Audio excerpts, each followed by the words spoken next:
அன்பிற்கும் நம்பிக்கைக்கும் உரிய என் உயிரினும் இனிய உடன் பிறந்தார்கள் அனைவருக்கும் என்னுடைய வணக்கம்.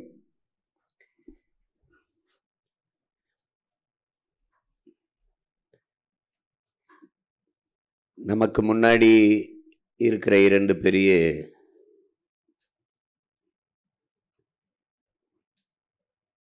செயல் திட்டம், வேலை திட்டம் என்பது ஒன்று மாநாடு,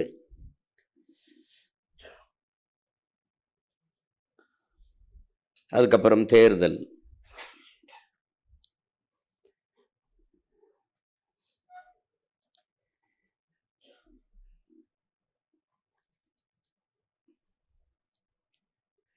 அதை எப்படி மாநாட்டை நடத்துவது, எப்படி தேர்தலை எதிர்கொள்வது என்றெல்லாம் நான் உங்களுக்கு விளக்க வேண்டிய அவசியம் இல்லை. முதுகலை படித்து கொண்டிருக்கிற மாணவர்களுக்கு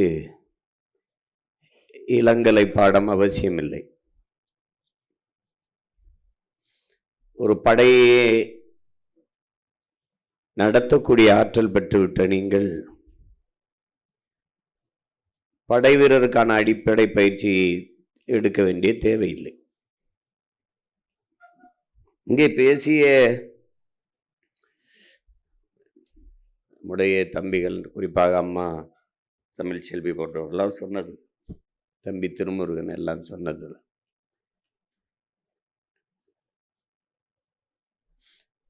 நமக்குள்ள இப்ப இருக்கிற இந்த சிக்கல்,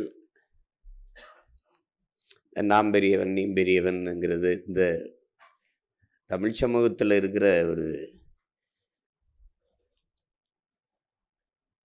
அது நம் பரம்பரை நோய். அதை நீங்கள் எனக்கு முன்னாடி மிகப்பெரிய மருத்துவர்கள்லாம் இது செய்து தோற்றுருக்கார்கள். இதில் இந்த மருத்துவத்து இதில் வென்றது அப்படின்னா நம்மளுடைய பெரிய மருத்துவர் மட்டும்தான் வென்றிருக்காரு, மற்ற யார் வெல்லலை. இப்போ இதில் இந்த சமூகம் எப்படி எங்கேயோ ஒரு சாபத்தை பெற்றிருக்குது. அது எங்கேன்னு தெரியல, எனக்கு தெரியல. இது என்ன அப்படி பார்த்தாலும் நம்ம முன்னோர்கள் யாரையும் அடிமைப்படுத்தி ஆண்டார்கள்ங்கிற செய்தி கூட நமக்கு இல்லை. நம்ம யாரையும் கொடுமைப்படுத்தணும், அடிமைப்படுத்தணும் இல்லை. தமிழ் பேசுனா நாக்கு அறுத்துருக்காங்க, சோதனை சாவடி வச்சுருக்காங்க, இந்த பகுதிகளெல்லாம் இந்த சாதி நுழையக்கூடாதுன்னு அப்படிலாம் நம்மளை ஆட்சி செஞ்சுருக்காங்க. உங்களுக்கு தெரியும் தானே. ரொம்ப பேரன்பும் பெருந்தன்மையும் கொண்ட வம்சாவளியில் வந்தவன் நம்ம. அதுவும் உங்களுக்கு வரலாற்றை வாய்ச்சு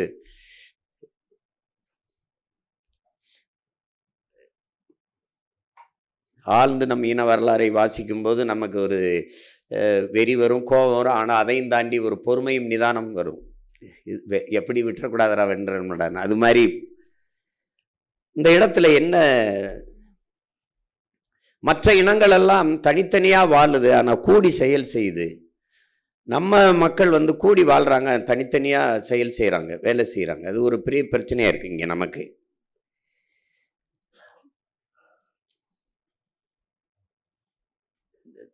எனக்கு கிடைக்காதது அவனுக்கு, எனக்கு கிடைக்கலனாலும் பரவாயில்ல அவனுக்கு கிடைக்கணும் அப்படிங்கிற எண்ணம் இல்லாமல், எனக்கு கிடைக்காதது எவனுக்கும் கிடைக்கக்கூடாது அப்படிங்கிற ஒரு எண்ணத்தில் இந்த சமூகம் உருவாயிருச்சு. அது ஒரு பெரிய, அது எப்படி பார்த்தாலும் வியப்பு தான். என்னடா இப்படி ஒரு கூட்டத்தில் போய் நம்ம பிறந்திருக்கோம் அப்படின்னு. எதுவாகவும் ஒன்றா நிற்கல. இல்லை சாதியாவா அந்த கர்மத்திலேயாவது ஒன்றா நின்னமா இல்லை, இல்லை மதமாவா அதுலையாவது ஒன்றா நின்னமா இல்லை. சரி, எல்லாத்துக்கும் மேலானது இருக்கு மொழி, இனம், அதுலையாவது ஒன்றா நின்றோமா அதுலேயும் இல்லை. அதனால என்ன ஆகி போச்சு, மண்ணா போச்சு, ஒன்றும் இல்லை. இவன் வர்றான், இவன் மொழி சிறுபான்மைன்னு என்ன சொல்றது, பள்ளி கல்லூரி மருத்துவமனைக்கெல்லாம் அனுமதி பெற்றுக்கிறான். மொழி சிறுபான்மை அப்படின்னு, லிங்குஸ்டிக் மைனாரிட்டின்னு தான் எல்லா இன்ஸ்டியூஷனும் மெடிக்கல் காலேஜெலாம் ஆரம்பிச்சுக்கிறான், மருத்துவக் கல்லூரியெல்லாம். ஆனால் அரசியல் என்று வரும்போது இந்த நிலத்தில் தமிழர்களையே சிறுபான்மைன்னு அடிக்கிறான். வரலாற்றில் எங்கேயுமே மதத்தை வச்சு மனிதர்களை மதிப்பிடுவதில்லை. ஏன்னா முதலில் தோன்றியது மொழி, இனமா சாதி மதமான்னு கேட்டிங்கன்னா முதலில் தோன்றியது மொழி இனம்தான். ரொம்ப பின்னாடி ஒரு 2100 ஆண்டுகள் தான். சரி, புத்தனே எடுத்துக்கிட்டாலும் அவன் தான் ரொம்ப மூத்தவனாக இருக்கான். அவனே விடுதலும் ஒரு 2500 ஆண்டுகள் இருக்கும். அதுக்கு பின்னாடி இயேசு அப்படிலாம் கிறிஸ்தவம்னு பார்த்தாலும் ஒரு 2000, இப்போ என்ன ஒரு 2000 ஆண்டு, 2200, நபிகள் ஒரு 1800 அப்படி இருக்கும். அதுக்கு பின்னாடி அதுக்குள்ள உங்களுக்கு தெரியும், தமிழர்களுக்கு பிறப்பு வழியே சாதி கிடையாது, தொழில் வழியே தான் குடி. அது பிறப்பு சாதிங்கிறது தமிழ் சொல்லு இல்லை. அதான் நம்முடைய தாத்தா புரட்சி பாவலன் சாதி தமிழ் இல்லை, தமிழனுக்கு சாதி இல்லைன்னு சொல்றாரு. எவ்வளவு வழி இருந்தா சொல்லுவார் பாருங்க. இருட்டறையில் உள்ளதடா உலகம், சாதி இருக்கின்றது என்பானும் இருக்கின்றானே தமிழான்னு பாடுறாப்புல. இன்னும் இருட்டில் கிடக்கிறான்டா இந்த படுவாவின்றப்புல. அவரே முதலியார் சங்கத்துக்கு தலைவராயிட்டாருன்னா கொடுமை தான். என்ன பண்ற, சகித்துக்கிறான் தமிழன், சகித்துக்கிறான். தமிழனுக்கு எப்பெருமே இல்லைனாலும் பரவாயில்ல, மலை போனா போட்டும், மதம் இருக்குல்ல, மொழி அது செத்துட்டு போட்டும், இன செத்துட்டு போட்டும், மணலெல்லாம் செத்துட்டு போட்டும், ஆறு போனா போட்டு, காடு போனா சாதி இருக்குல்ல, எது விட்டாலும் சாதியை விட்டுறக்கூடாதுன்னு நினைக்கிறேன். அதுல தான் இது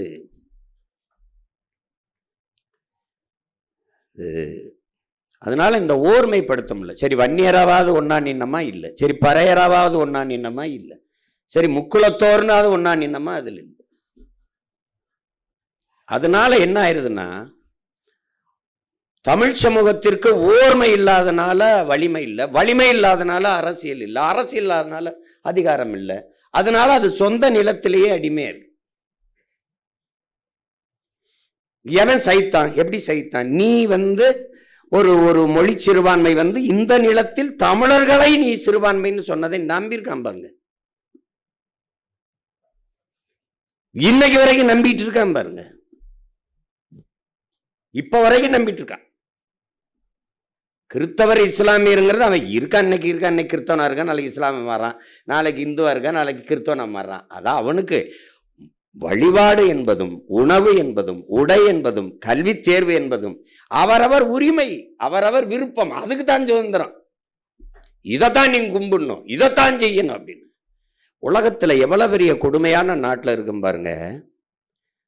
மதம் அரசியல் செய்த அரசியல் என்பது பாருங்க, அரசியல் என்பது பாருங்க, ஒரு நாட்டில் குறிப்பிட்ட ஒரு மக்களுக்கு குறிப்பிட்ட ஒரு மொழி, குறிப்பிட்ட ஒரு இனம், குறிப்பிட்ட ஒரு சாதி, குறிப்பிட்ட ஒரு மதத்திற்கு இருக்க முடியாது. ஒரு நாட்டின் அதிகாரம் என்பது அந்த நாட்டுக்கானது. நாட்டுக்கானது என்றால் மக்களுக்கு மட்டுமானது அல்ல, அந்த நாட்டில் இருக்கிற மற்ற உயிரினங்கள், மரம், செடி, கொடி, ஆறு, அருவி, புல்லு, பூண்டு, ஈ, எறும்பு எல்லாவற்றுக்குமான அரசியல் பாதுகாப்பு தான் நாட்டின் பாதுகாப்பு. அதுக்குள்ளதான் மக்கள் இருக்காங்க.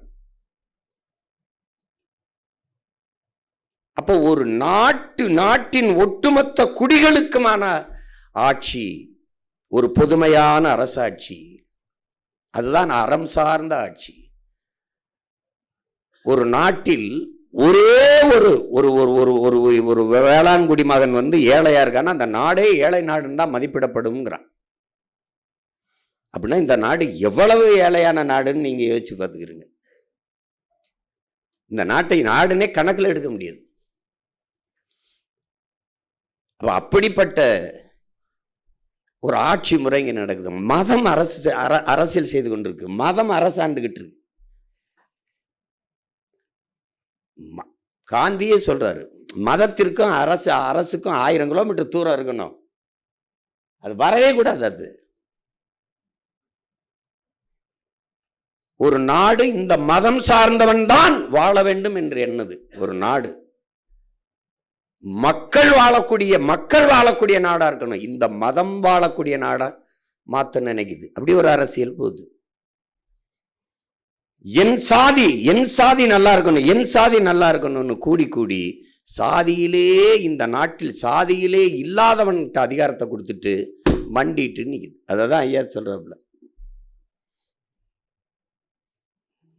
எல்லா சிறுத்தையும் இருக்கு, இந்த சிறுத்தை இப்படி இருக்குன்னு சொல்றது. என்னை கொண்டு அங்கே நிறுத்திட்டீல்னு அவருக்கு ஞாபகப்படுத்துங்க. அவர் பெரிய புலிங்கிறத ஞாபகப்படுத்துறோம் அவருக்கு.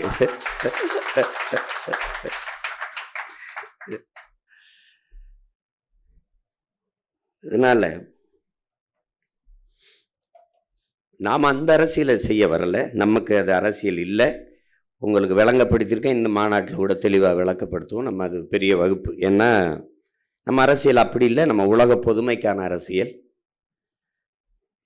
உலகத்தில் இங்கே கன்னடர்கள் அவர்களுக்கு அரசியல் செய்வார்கள், தெலுங்கர்கள் அவர்களுக்கு செய்வார்கள், மலையாளிகள் அரசியல் அவர்களுக்கு செய்வார்கள். நம்ம நிலத்தில் தமிழர்கள் நாம் அவர்கள் எல்லோருக்கும் சேர்த்து செய்வோம். தமிழர்கள் நாம் எல்லாருக்குமான அரசியலை செய்வோம். ஏனால் நாம் மாநில நேயர்கள் அல்ல, உயிர்மை நேயர்கள், உலகை நேசிப்பவர்கள். அதனால்தான் கம்பன், கபிலன், இளங்கோ, வள்ளுவன் எல்லாம் உலகு உலகு உலகு என்று தழுவி பாடுகிறார். தமிழ் கூறும் நல்லுலகன் தான் பாருங்க, அப்படிதான் பாடுறான். அகர முதல எழுத்தெல்லாம் ஆதி பகவன் முதற்றே உலகு என்றுதான் பாடுவான். யாதும் ஊரே ஆவரும் கேளீர், இந்த உலகமெல்லாம் எனது ஊர் தான், வாழும் ஒவ்வொரு மானுடமும் என் உறவினன் என்று பாடுகிறது தமிழ்தான் பாடும். தமிழ்தான் பாடும். தமிழ் ஏன் அவள் பேரன்பின் தாய். அவளுக்கு ஒருதான், அவளுக்கு பகைக்க தெரியாது, ஆனால் பகை வந்தால் அதை மிச்சம் வைக்க தெரியாது. அதுதான் அவள்கிட்ட இருக்கிற ஒரு. ஏன்னால் தமிழன் அறம் சார்ந்து வாழ்ந்து நின்ற மறவன். அவனுக்கு மானம், வீரம், அறம் மூன்றும் உயிர் என்று வாழ்ந்த ஒரு இன கூட்டம் அது. இது மூணு இப்ப இருக்குதான்னு கேட்கக்கூடாது. அதெல்லாம் இப்ப இருக்குதுன்னா, நான் என்னுடைய சீமான் என்கிற ஒரு தனி மனிதன், நான் பிரபாகரன் என்ற பெருந்தலைவனை ஏற்றுக்கொண்ட அவன் மகன், என்னுடைய ஆள் மனதிலிருந்து மனச்சான்று வழியா பேசுறேன். நான் இந்த நிலத்தில் நடந்து கொண்டிருக்கிற, நிலவி கொண்டிருக்கிற அரசியலை அறவே வெறுக்கிறேன், அருவருக்கிறேன். இதை முற்றுமுழுதா கொளுத்திட்டு வேற ஒரு அரசியலை கட்டமைக்கணும்னு நினைக்கிறேன். அதனால இந்த இடத்துல அவனோட சேரு இவனோட சேரு கூட்டணி, என் தம்பிட்டு கூட முரளிகிட்ட சொல்லி அனுப்பலாம், பாலமுரளிட்ட. கூட்டணி கிடையாது, இங்க சீட்டணி நோட்டணி தான். என்ன கூட்டணி? கூட்டணினா என்னது? எதுல கூட்டு? எதுல கூட்டு? யார் யாரோட கூட்டு? எவன் கச்சத்தீவை எடுத்து கொடுத்தானோ அவனோட கூட்டு. யாரு? மீட்க போராடுவேங்கிறவன். எவன் இந்தியை திணித்தானோ அவனோடு கூட்டு. யாரு? எதிர்த்து போராடியவன். மாநில சுயாட்சி பேசியவன், மாநில சுயாட்சியை மறுப்பவன், மாநில உரிமையை பறிப்பவனோட கூட்டு. எப்படி கூட்டு? எப்படி? கச்சத்தீவை திருப்பி எடு. இந்த கட்சி, திராவிட கட்சி, மாநில கட்சிகள் கொடுத்ததுதான், திருப்பி எடுக்க வேண்டும் என்ற பேச்சுக்கு இடமில்லை, அவனோடு கூட்டு. எப்படி? நீட்டு, அதை விலக்களிக்க வேண்டும், இவன் கூட்டு. நீட்டை நீட்டியவனோட கூட்டு. இது எப்படிப்பட்ட கூட்டு? ஒரு மாநில உரிமை, அதுல மிக முதன்மையானது நீர் உரிமை. அந்த உரிமை, என் மாநில நிலத்தின் வளத்தின் எல்லாத்தையும் நீ பகிர்ந்துக்கிற. நறுமணம் பெட்ரோலோ, மீத்தேன் ஈத்தேனோ, அல்லது அணு உலையில் வர்ற மின்சாரமோ, பழுப்பு நிலக்கரியில் வர்ற மின்சாரமோ எல்லாம் பகிர்ந்துக்கிறீங்க. நான் பொதுமையில் இருக்கேன், இந்தியனா இருக்கேன். ஆனால் அவரவர் நீர்வளம் அவரவருக்கு என்று அங்கங்க நின்னுகிற நீ. கர்நாடகா ஒன்னி நின்னுகிற, முல்லை பெரியார்ல நின்னுகிறான். இவன் முல்லை பெரியாற்று நதிநீர் உரிமையை காப்பாற்ற நம்ம போராடிட்டு இருக்கோம், அவன் ஈவேரா பெரியாரை காப்பாற்ற போராடிட்டு இருக்கான். அது ஒரு கூட்டம் கிடக்குது. ஆனா பகுத்தறிவுங்கிற சொல்லு எவ்வளவு கேவலமானதா ஆயிடுச்சு இவங்கள்ட்ட மாட்டிக்கிட்டுங்கிறது இப்பதான் பாக்குறவங்க. இந்த பெண்ணிய உரிமை, பெண்ணிய விடுதலை எல்லாம். ஆனால் எழுதி வை இந்த நிலத்தில் இவங்க பேசுற இந்த வெட்டு பெண்ணிய உரிமை பிரபாகர மகன் செருப்பாலே அடித்து தகர்க்கல. நீ பார்த்தே இரு, அவன் பேசிக்கிட்டே இருப்பான், நாங்க செஞ்சுக்கிட்டே இருப்போம். எங்க ஊர்ல திண்ணையில பேசிட்டு இருப்பாங்க, 4-5 பேர் உட்காந்து வெட்டி பேச்சா பேசி. அவங்க விலங்காப்பையை வெட்டி பேச்சு வாடா, நமக்கு காட்டில் 1008 வேலை கிடக்கு, போய் உழுவம்டா வாடான்னு குழிப்பான் பாருங்க. அந்த வேலையை நாங்க செஞ்சுக்கிட்டு இருப்போம், அவர் உட்காந்து கருத்து சொல்லிட்டு இருப்பான். ஒரு எண்ணத்தை கண்ணையானா சமாளிக்கலாம், ஒவ்வொருவரும் எண்ணத்தை கண்ணையாவா இருக்கான். எண்ணத்தை போய் எண்ணத்தை அது.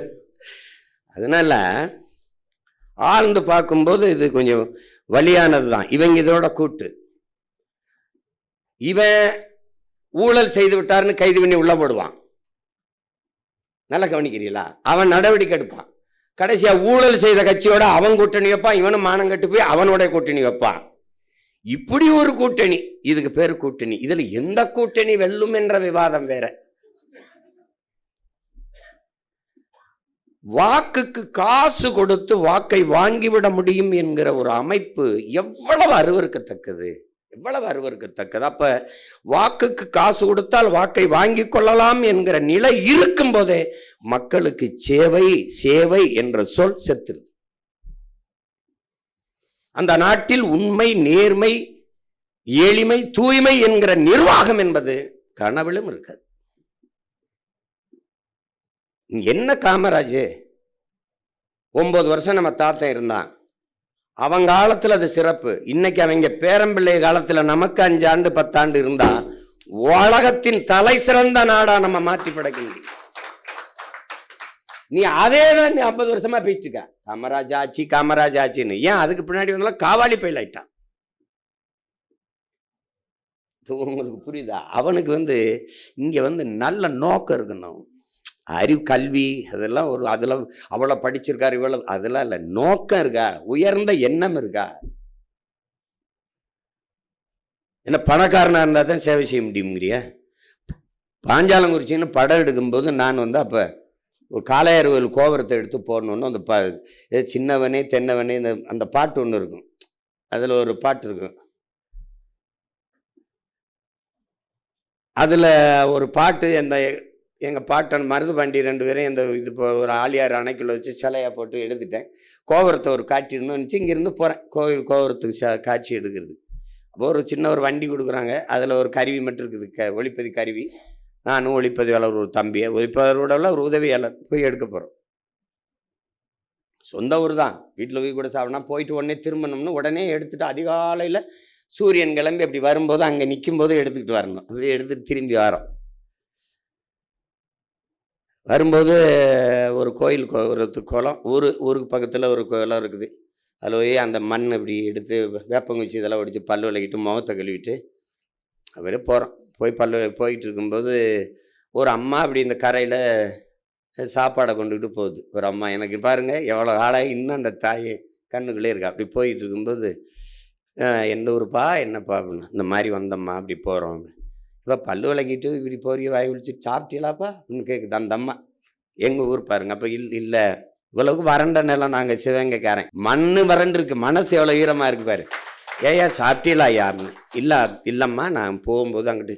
இனிமே போய் எங்கேப்பா 9-10 மணி ஆகிப்போச்சா, பசிக்க கறக்கமாக இருக்குமே, வாங்க உட்காருங்க, இப்படி உட்காருங்க ரொம்ப. அப்போ ஒரு சட்டியில் பழைய சோறு வெஞ்சன் அதெல்லாம் வச்சுருக்கம்மா. இது காட்டில் உழுதுகிட்டு இருக்காங்க உங்கள் அப்பா, அவருக்கு தான் எடுத்துக்கிட்டு போய்கிட்டு இருக்கேன். இப்போ நீங்கள் எங்களுக்கு கொடுத்துட்டு அப்பா பசி இருப்பா. அது ஒன்றும் இல்லை, அந்த ஆள் பசி பொறுக்கும், நான் வீட்டில் திருப்பி போய் ஒரு அட்டை எடுத்துக்கிட்டு போயிடுவேன். எப்படி இருக்கு பாருங்க. இப்போ இதை விட இன்னும் ஒரு இது இருக்கு பாருங்க. சாப்பிட்டு இப்போ எங்கிட்ட பெருசாக ஒன்றும் பணம் இல்லை. அன்னைக்கு இதில் ஒரு 100 ரூபா ஏதோ இருந்தது, 100 ரூபா. அதை எடுத்து அம்மா இதை வச்சுக்கிறீங்களான்னு. ஆத்தாடி என்னையா நீ, இப்போ நீ உங்கள் அம்மாவுக்கு தினம் சாப்பிட்டு காசு கொடுத்தா போவியாயா அப்படின்னு கேட்டா பாருங்க ஒரு கேள்வி. இதான் எப்படி இருக்கு பாருங்க, எவ்வளோ காலம் ஆயிடுச்சு இன்னும் நினைவில் வச்சிருக்கேன் பாருங்க. ஒன்றும் வேணாம் ஐயா, இதெல்லாம் நீ என்ன என் பிள்ளைக்கு சாப்பாடு போட்டதில் எனக்கு என்ன காசு கொடுக்குற, நீ அதெல்லாம் வேணாம், ஒன்றும் இல்லை. நீ ஒன்று எந்த நாடு தசைக்கு போனாலும் எவ்வளோ பெரியானாலும் உனக்கு இங்கே ஒரு ஆத்தா இருந்தேன் அப்படின்னு நினைவில் வச்சுக்க, அது போதும்ட்டா. இன்னைக்கு நினைவில் வச்சிருக்கேன் பாருங்க.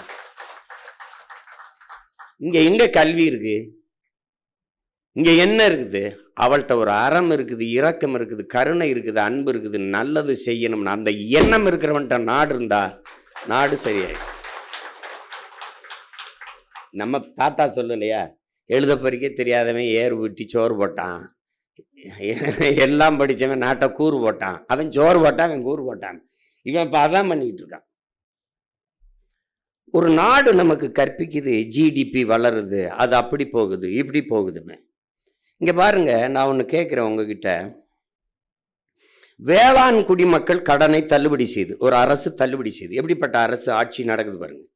வேளாண் குடிமகன் ஏன் கடனாளி ஆகிறாங்கிற கேள்வியை தமிழ்நாட்டில் நாம் தமிழர் கட்சி அவன் சீமானும் அவன் தம்பி தங்கையிலும் தவிர யாரும் எழுப்பல. ஏன் அவன் கடனாளி ஆகிறான்? யார்கிட்ட பதில் இருக்கு? நீங்க தான் சொல்லுங்களேன். மாணவர் கல்வி கடன் தள்ளுபடிங்கிற செய்தியை படிக்கிறீங்க. இப்ப தேர்தல் அறிக்கையில் அதிகமா படிப்பீங்க கல்வி கடன். சரி, கல்வி ஏன்? கல்வியை நான் மாணவன், கல்வி மானுட உரிமை, கொடுக்க வேண்டியது அரசின் கடமை. அதை நான் கடன் வாங்கி படிக்கிற நிலைமைக்கு தள்ளியது. நான் ஒரு நாட்டின் வளத்திலே ஆகச்சிறந்த வளம் அறிவு வளம். அந்த அறிவு வளத்தையே நான் கடன் வாங்கி படிக்கிற நிலைமைக்கு தள்ளியவன் பதில் இல்லை. சரி, என்னுடைய கல்வி கடனை ஒரு தடவை தள்ளுபடி பண்ணிட்டேன். அப்ப மறுபடியும் அதை மாத்திரமா மறாண்டு மறுபடியும் தள்ளுபடி. எப்படி தள்ளுபடி?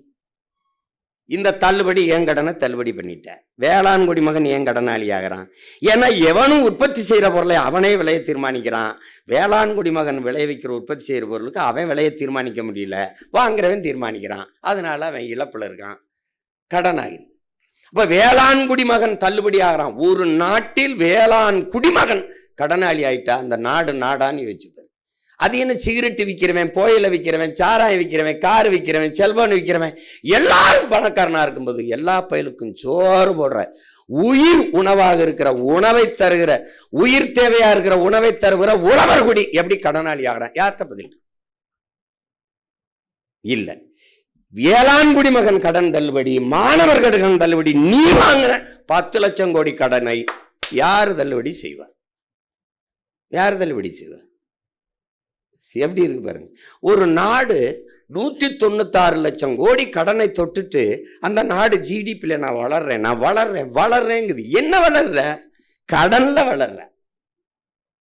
இந்த கடன் பட்டார் நெஞ்சம் போல் கலங்கினால் இலங்கை வேந்தம்மா. கடன் வாங்கிட்டா அந்த மனிதன் நிம்மதியா வாழ முடியாது. ரோட்ல துண்டை போட்டு எப்ப இழுப்பானோ முச்சந்தியில, எங்கே கதவை தட்டுவானோ, நல்ல தூங்க முடியாது. ராத்திரியில் விடிய காலத்தில் கடங்கார போய் கதவை தட்டிடுவானோ, ராத்திரி தட்டிடுவானோன்னு இருப்பான் பாருங்க, பதட்டத்திலே இருப்பான். அந்த மாதிரி இந்த நாடு, ஒரு நாடு கடன் பெற்றுச்சுன்னா அது பொருளாதார அடிமையாயிருது. பொருளாதார அடிமையானால் அந்த நாடு பெற்றிருக்க விடுதலை கிடையாது. எப்படி கொண்டே நிறுத்தி வச்சிருக்கான் பாருங்க. இப்ப நாம எப்படி பண்றது? 10 லட்சம் கோடி கடனை கட்டிடுறோம். எப்படி கட்டுறோம்? வட்டி மட்டும் 1 லட்சம் கோடி கட்டுது. நம்ம எப்படி கட்டுறோம்? ஏற்கனவே ஆட்சியில் இருந்த எல்லாரையும் தூக்குறோம், எடுத்து அதுல சித்தப்பா இருந்தார், பெரியப்பா இருந்தார், மாமா இருந்தார், மச்சா இருந்தார். போய அதுக்குன்னு நான் ஆள் வச்சிருக்கேன், என் தம்பி பூமி மாதிரி. எதை பத்தியும் கவலைப்படாது, போய ஏதோ பண்ணிட்டாங்க. அந்த கூட்டத்தில் நல்லா எல்லாம் அருமையா இருக்கு, நாங்க உள்ள நுழைஞ்சோம், உங்க ஆளுக விடலைன்னு பத்திரிகையாளர்களான்னு. நம்ம எல்லாரையும் மதிச்சு தான் பண்ணுவோம். அப்ப தெரியாம நடந்துருச்சு, மன்னிச்சுக்கிறேங்க. அந்த மாதிரி ஆளுகளை வச்சு வாயா, அன்னைக்கு தான் உண்மையிலே பச்சை மட்டைக்கு வேலை இருக்கு. வச்சு வெளுத்தா ஏன்னா இந்த குவாரி ஓனர்னு இருந்தவங்களாம் யாரா, இந்த மணல் குவாரி ஓனர்லாம் யாரா, தூக்குடா வச்சு வெளுத்தோம்னு வச்சுக்கிறோங்க, செட்டில் ஆயிரும். உங்களால் நம்ப முடியுதா பாருங்க, கடந்த 15-20 ஆண்டுகளில் மட்டும் 75 லட்சம் கோடி அடிச்சிருக்கான் தமிழ்நாட்டில் மட்டும்.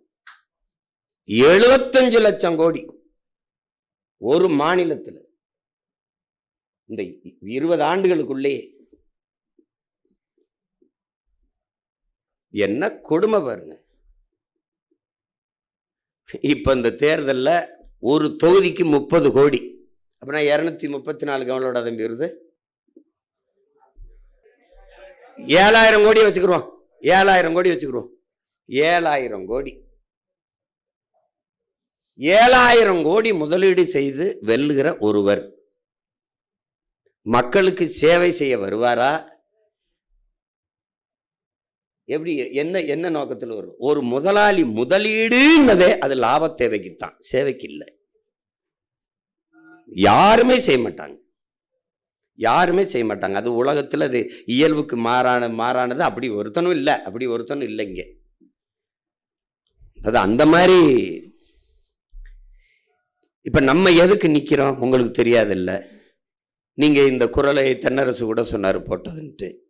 அந்த காயங்களை நம்ம மறந்துடக்கூடாதுங்கிறதுல நீங்க முதல்ல யாருன்னு முதல்ல தெரிஞ்சுக்கிட்டு களத்துல நிக்கணும்.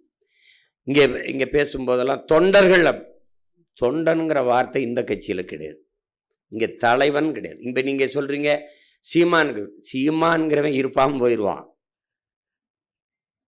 தனி மனிதனை தலைமையே இருக்கிற முறையை ஒழிக்கணும். உயர்ந்த தத்துவத்தை தலைமையே இருக்கிறத கற்றுக்கணும்.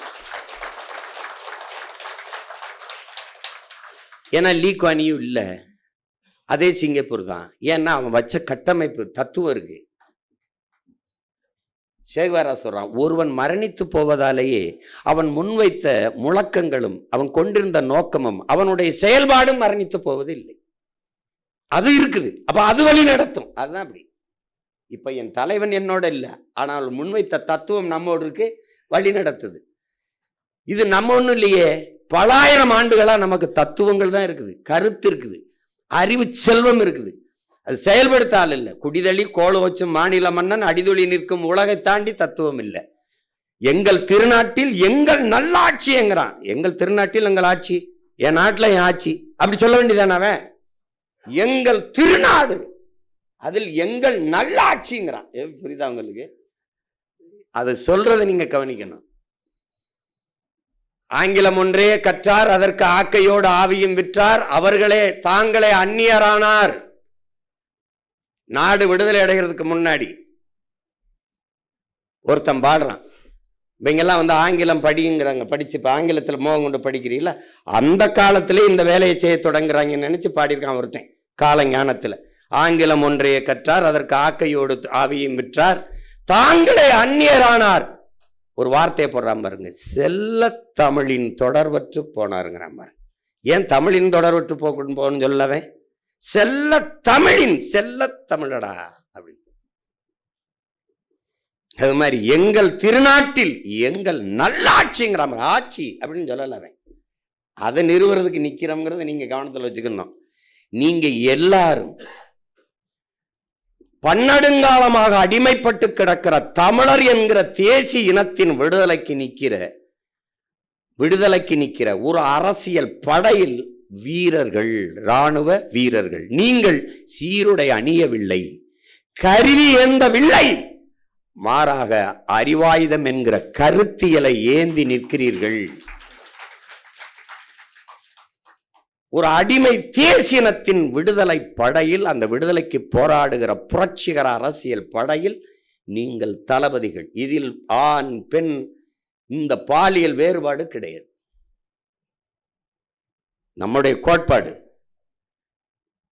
கோட்பாடு இந்த பெண்ணிய உரிமை, பெண்ணிய விடுதலை அதெல்லாம் கிடையாது. அது அந்த வெற்றி சொல்ல முதல்ல ஒழிக்கிறோம். அது ஏதோ ஒரு தனியா ஒரு வேலை மாதிரியே வச்சுட்டான். உங்களுக்கு இந்த சாதிய ஒழிப்பு பேசுறான் பாத்தியா, அவனை ஒழிச்சுனா சாதி ஒழிஞ்சிரும். இவன் இந்த சாதி ஒழிப்பு பேசுற எல்லா யோக்கிய பயலுக்கும் தன் சாதி தவிர பிற சாதி ஒழிக்கிறது, இதான் வேலையே. உண்மையா இல்லையா சொல்லு? அதை ஏண்டா அதை கடக்கணும்டா, கடந்து நடக்கணும்டா. இங்க நின்னுக்கிறது, ஐயோ நாத்தம், ஐயோ நாத்தம், ஐயோ நாறுது, ஐயோ நாறுது. கர்மம் பிடிச்சவனை இறங்கி கூட்டி அங்கிட்டு போடு, இல்லைன்னு நடந்து அங்கிட்டு போய் தொலை. இங்கே நின்று நாறுதுன்னு பேசிருப்பான். ஒரு புரிதா? இந்த நாத்தம் பிடிச்ச பேரால தான் நாடு இப்படி. நீங்க செய்யறது என்ன செய்யறதுன்னே தெரியாம, இப்ப நான் வரும்போது என்ன செய்யறதுன்னு தெரியாம வந்தேன். என்ன செய்யறதுன்னு தெரியாம அங்க வண்டியில் ஏறி வரும்போது வரைக்கும் குழப்பம்தான். இங்க வந்து இறங்கியும் குழப்பம்தான். இப்படி என்ன செய்யறது ஒரு படபடப்பு நெஞ்சுக்குள்ள இருந்துகிட்டே இருக்கும். ஆனா ஒன்று மட்டும் சொல்லி விட்டாப்ல, நான் என்ன போய் செய்யறதுன்னு வந்து, நீங்க போய் இறங்குங்க, உங்களுக்கே தெரிய வந்துடும் என்ன செய்யறதுன்னு, அதை செய்யுங்க. என்ன இப்போ இறங்கும்போது நான் கூட பல தடவை சொல்லியிருக்கேன், நான் என் வீட்டு வாலி விழுந்துருச்சுன்னு தான் கிணத்துக்குள்ள குதிச்சேன் எடுக்க. மூழ்கி போகும்போது தெரியுது என் பரம்பரையே உள்ளதான் கிடக்குது அப்படின்ட்டு. அப்புறமா தான் தெரிஞ்சு, முதல்ல என் இனத்தை கொண்டு விட்டான், என் இனச்சாவு இப்படி பண்ணிட்டாங்களே, நம்ம வச்சு நம்ம விடுதலை கனவை அப்படின்னு தான் இறங்கினேன். ஆனா அப்புறமா தான் தெரியுது, இவன் எல்லாமே திட்டமிட்டு என் பரம்பரையை அவன் அழிச்சிருக்கான். என் மொழியை அழிச்சு, என் இனத்தை அழிச்சு, என் வரலாற்றை மறைச்சு, என் இலக்கியத்தை ஒழிச்சு, என் வழிபாட்டை அழிச்சு, மொத்தமாவே என்னை முடிக்கிறேன்னு திட்டமிட்டிருக்கானவனதான். இது வலுவா நின்றுட்டு இந்த வேர் எங்கடா இருக்குன்னு பார்த்தா அது வேறா இருக்கு, வெட்டா அப்படின்னு முடிவு. புரியுதுன்னு நினைக்கிறேன். ரொம்ப போட்டு குழப்பிக்காத. உன்னை கேட்பான், என்ன அவரு? டேய், ஒரே ஒரு கேள்விதான். உலகத்தின் தலை சிறந்த மொழி மட்டுமல்ல, முதன் மொழி என் தாய்மொழி தமிழ். அதை எந்த மொழியில் ஆய்வறிங்கன்னு மறுக்க முடியாது, எந்த தொல்பொருள் ஆய்வறிங்கன்னு மறுக்க முடியாது. இதைத்தான் நம்ம தாத்தா காகிதம் இல்லத்தவர்களும் சொல்றாங்க, எவனும் மறுக்க முடியாது. நன்கு கட்டமைக்கப்பட்ட உலக மொழிகளின் முதன்மையானது தமிழ். சீர், சந்தம், யாப்பு, அசை, தொடை, இப்படி நன்கு கட்டமைக்கப்பட்ட உலக மொழிகளில் ஒன்று. எம்மொழியின் துணையுமின்றி தனித்து இயங்கக்கூடிய ஒரு மொழி உலகத்தில் உண்டென்றால் அது தமிழ். அதனால உயர் தனிச்ச மொழி. மற்ற மொழியெல்லாம் வேற மொழியிலிருந்து சொற்கள் கடன் வாங்கணும், ஆனா எனக்கு இருக்கு, நான் பயன்படுத்துறது இல்லை. ஜன்னல்ங்கிறோம், சாளரம்னு இருக்குது இல்லையா? இப்ப இது மைக்குன்றோம், ஒளி வாங்கின்னு இருக்குது. எனக்கு எல்லாத்துக்கும் சொற்கள் இருக்கு, நம்ம பயன்படுத்துறதில்ல. அப்படிப்பட்ட மொழி. ஆகச்சிறந்த இலக்கியங்களை எங்கள் தாய்மொழியே கொண்டிருக்குது. எல்லா சமயங்களுக்குமான காப்பியங்களை கொண்டிருக்குது. அப்படிப்பட்ட ஒரு மொழி. நீ நினைச்சு பாரு, இன்னைக்கு முதுகலையில் ஆய்வமானவன் கூட குறை சொல்ல முடியாது என்னுடைய குரலை. எழுசீர்ல சொற்பிழை இல்லை, எழுத்து பிழை இல்லை, பொருள் பிழை கிடையாது. எங்க அவன் என்னங்க இப்படி எழுத்து பிள்ளையா பாடியிருக்கா, அப்படி பொருள் பிள்ளையா பாடியிருக்கா, கம்பன் என்னங்க இப்படி பாடியிருக்கா, பாட முடியும், சொல்ல முடியாது. அதுல நீ என்னத்தை வியக்கணும், எதை கண்டு பார்க்கணும், எதை இப்படி யோசிக்கணும், அவனுக்கே வேண்டா தமிழ் படிப்பிச்சு கொடுத்துருப்பான். இவ்வளவு செழுமையான இலக்கியத்தை நெறியை ஒருத்தன் படைக்கிற அளவுக்கு அவனுக்கு எப்படா இவ்வளவு புலமை வந்தது? அதை பார்த்தீங்கன்னா அவனை அதை தேடி போனீங்கன்னா 5000 ஆண்டுகளுக்கு மூத்த இலக்கண நூல் தொல்காப்பியம்னா அவனுக்கு இவன் படிப்பிச்சிருப்பான். அப்படி தேடி போனீங்கன்னா அவனே என்பனார் புலவர்னு 100 இடத்துக்கு மேல சொல்றான். என்பனார் புலவர் அவனே. அவனுக்கு முன்னாடி எனக்கு முன்னாடி நிறைய பேர் இருந்திருக்காண்டாங்கிறான் அவனே. அந்த மொழியை என் உயிர் மொழியை, என் தமிழை சனியன் ஒளி என்று சொல்றாங்க. அத ஒரு கேள்வி நமக்கு வருது. இத தெலுங்குல என்ன இருக்கு? ஒளி. கன்னடத்துல என்ன இருக்கு? சனியன் ஒளி. இது மலையாளத்தில் என்ன இருக்கு? கர்மா, அதை ஒழிச்சு விடு. அப்படி சொல்லிட்டு ஒருத்தன் உயிரோட நடமாடி இருக்க முடியுமாங்கிற கேள்வி நீ எழுப்பி பார்க்கணும். தமிழ்ல என்ன இருக்கு? சனியன், அதை ஒளி. அது ஒரு காட்டு மிராண்டி மொழி. அதை படிச்சா வேலை கிடைக்குமா? அந்த தமிழா உன்னைய படிக்க வச்சது தாய்ப்பால் பைத்தியங்களே. எப்படி இருக்கு பாருங்க. அதை படித்தால் பிச்சையோட எடுக்க முடியாது. இதுதான், இது ஒருத்தருடைய கருத்து. திருப்பி தமிழர் அரசு என்று பேசுவதெல்லாம் இன எழுச்சிக்கு எதிரானது. உங்ககிட்ட கேட்கிறேன், இது எந்த இன எழுச்சிக்கு எதிரானது? தமிழர் அரசு என்றெல்லாம் பேசுவது இன எழுச்சிக்கு எதிரானது என்றால் எந்த இன எழுச்சிக்கு எதிரானது? நீங்க சொல்லுங்க. அப்படின்னா எப்படி? அப்ப தமிழர் அரசு என்று பேசுவது இன எழுச்சிக்கு எதிரானது என்றால் தமிழர் அரசு என்று பேசுவது என் இன எழுச்சிக்கு உரித்தானது, உரியது. அதான் நாங்க பேசுறோம். இப்ப புரியுதா உங்களுக்கு? எவன் என்னுயிர் தமிழ் சனியன் அதை ஒளி என்று சொன்னானோ அவனை ஒழிக்கணும். இவ்வளவுதான் கோட்பாடு. போட்டு அப்படி சொல்றார், இப்படி சொல்ற. அவனுக்கு எதையுமே அறுக்கணும், தாலி அறுக்கணும், கற்பப்பையா அறுக்கணும். இது ஒரு சீர்திருத்தம். எப்படி இது ஒரு சீர்திருத்தம்? திருமணமே பண்ணிக்கொள்ளக்கூடாது, குழந்தை வரனா பெத்துக்க. Enjoyment without responsibility. எந்த பொறுப்பும் இல்லாம நீ உன்னுடைய ஆசையை தீர்த்துக்கிட்டு போ. இது சமூக சீர்திருத்தம். இதை ஏற்றுக்கு பாருங்க ஒரு தமிழ் சமூகம். நீ ரொம்பவெல்லாம் கோட்பாடு வச்சுக்காத. தகப்பன் என்பவன் உனக்கு பெத்தவனா இருக்கணும், தலைவன் என்பவன் உன் ரத்தவனா இருக்கணும். இங்க பார், தகப்பனையும் தலைவனையும் கடன் வாங்க கூடாது. அது தன்மான இழப்பு. டேய், எங்க அப்பன் கருப்பா இருக்கிறான், அம்மத்தலமா இருக்கு, குள்ளமா இருக்கான், அடுத்த வீட்டுக்காரன் உயரமா இருக்கான், வெள்ளையா இருக்கான், அதனால அவனை அப்பன்னு சொல்ல முடியாது. அது எவ்வளவு மான இழப்போ அப்படி ஒரு இழப்பு. எனக்கு என்னடா கன்னடன் தலைவனா இருக்கிறது? என் ரத்தத்திலே, என் இனத்திலே ஆயிரக்கணக்கான ஆன்றோரும் சான்றோரும் இருக்காண்டா. இங்க என்னடா செக்கு யுத்தவனை விட சிறந்த தலைவன் இருக்கானடா. அயோத்திதாசன், ரெட்டமலை, MC ராஜாவை தாண்டி தலைவன் இருக்கானடா. ஜீவானந்த சிங்காரவேலரை தாண்டி தலைவர் காணா எனக்கு? சொல்லு, நீ சொல்லு. நீ என்ன பெரியார்னா? அங்க ஈழத்து பாவேந்தன் புதுவை ரத்னதரை பேசியிருக்க. அங்க ஈழத்துல ஈழ விடுதலையை முதலாக ஆதரித்து பேசிய தமிழ் பெரியார் யாரு? பெரியார் கியாபே விஸ்வநாதன் நம்ம தாத்தா பேசியிருக்காப்ல. சொல்லுங்க தம்பி, நீ நீ இங்க இவர பெரியார் இருக்கா? யார உங்க ஐயா ஈவேராவ? அவரு ராஜாஜி இருக்காருல்ல, ஆரிய எதிர்ப்புப்பா, ஆரிய எதிர்ப்பு. ராஜாஜியை பெரியார், யாரு? ராஜாஜியை பெரியார்னு எழுதியிருக்காப்ல. இப்ப எந்த பெரியார்? நம்ம பெரியாருப்பா.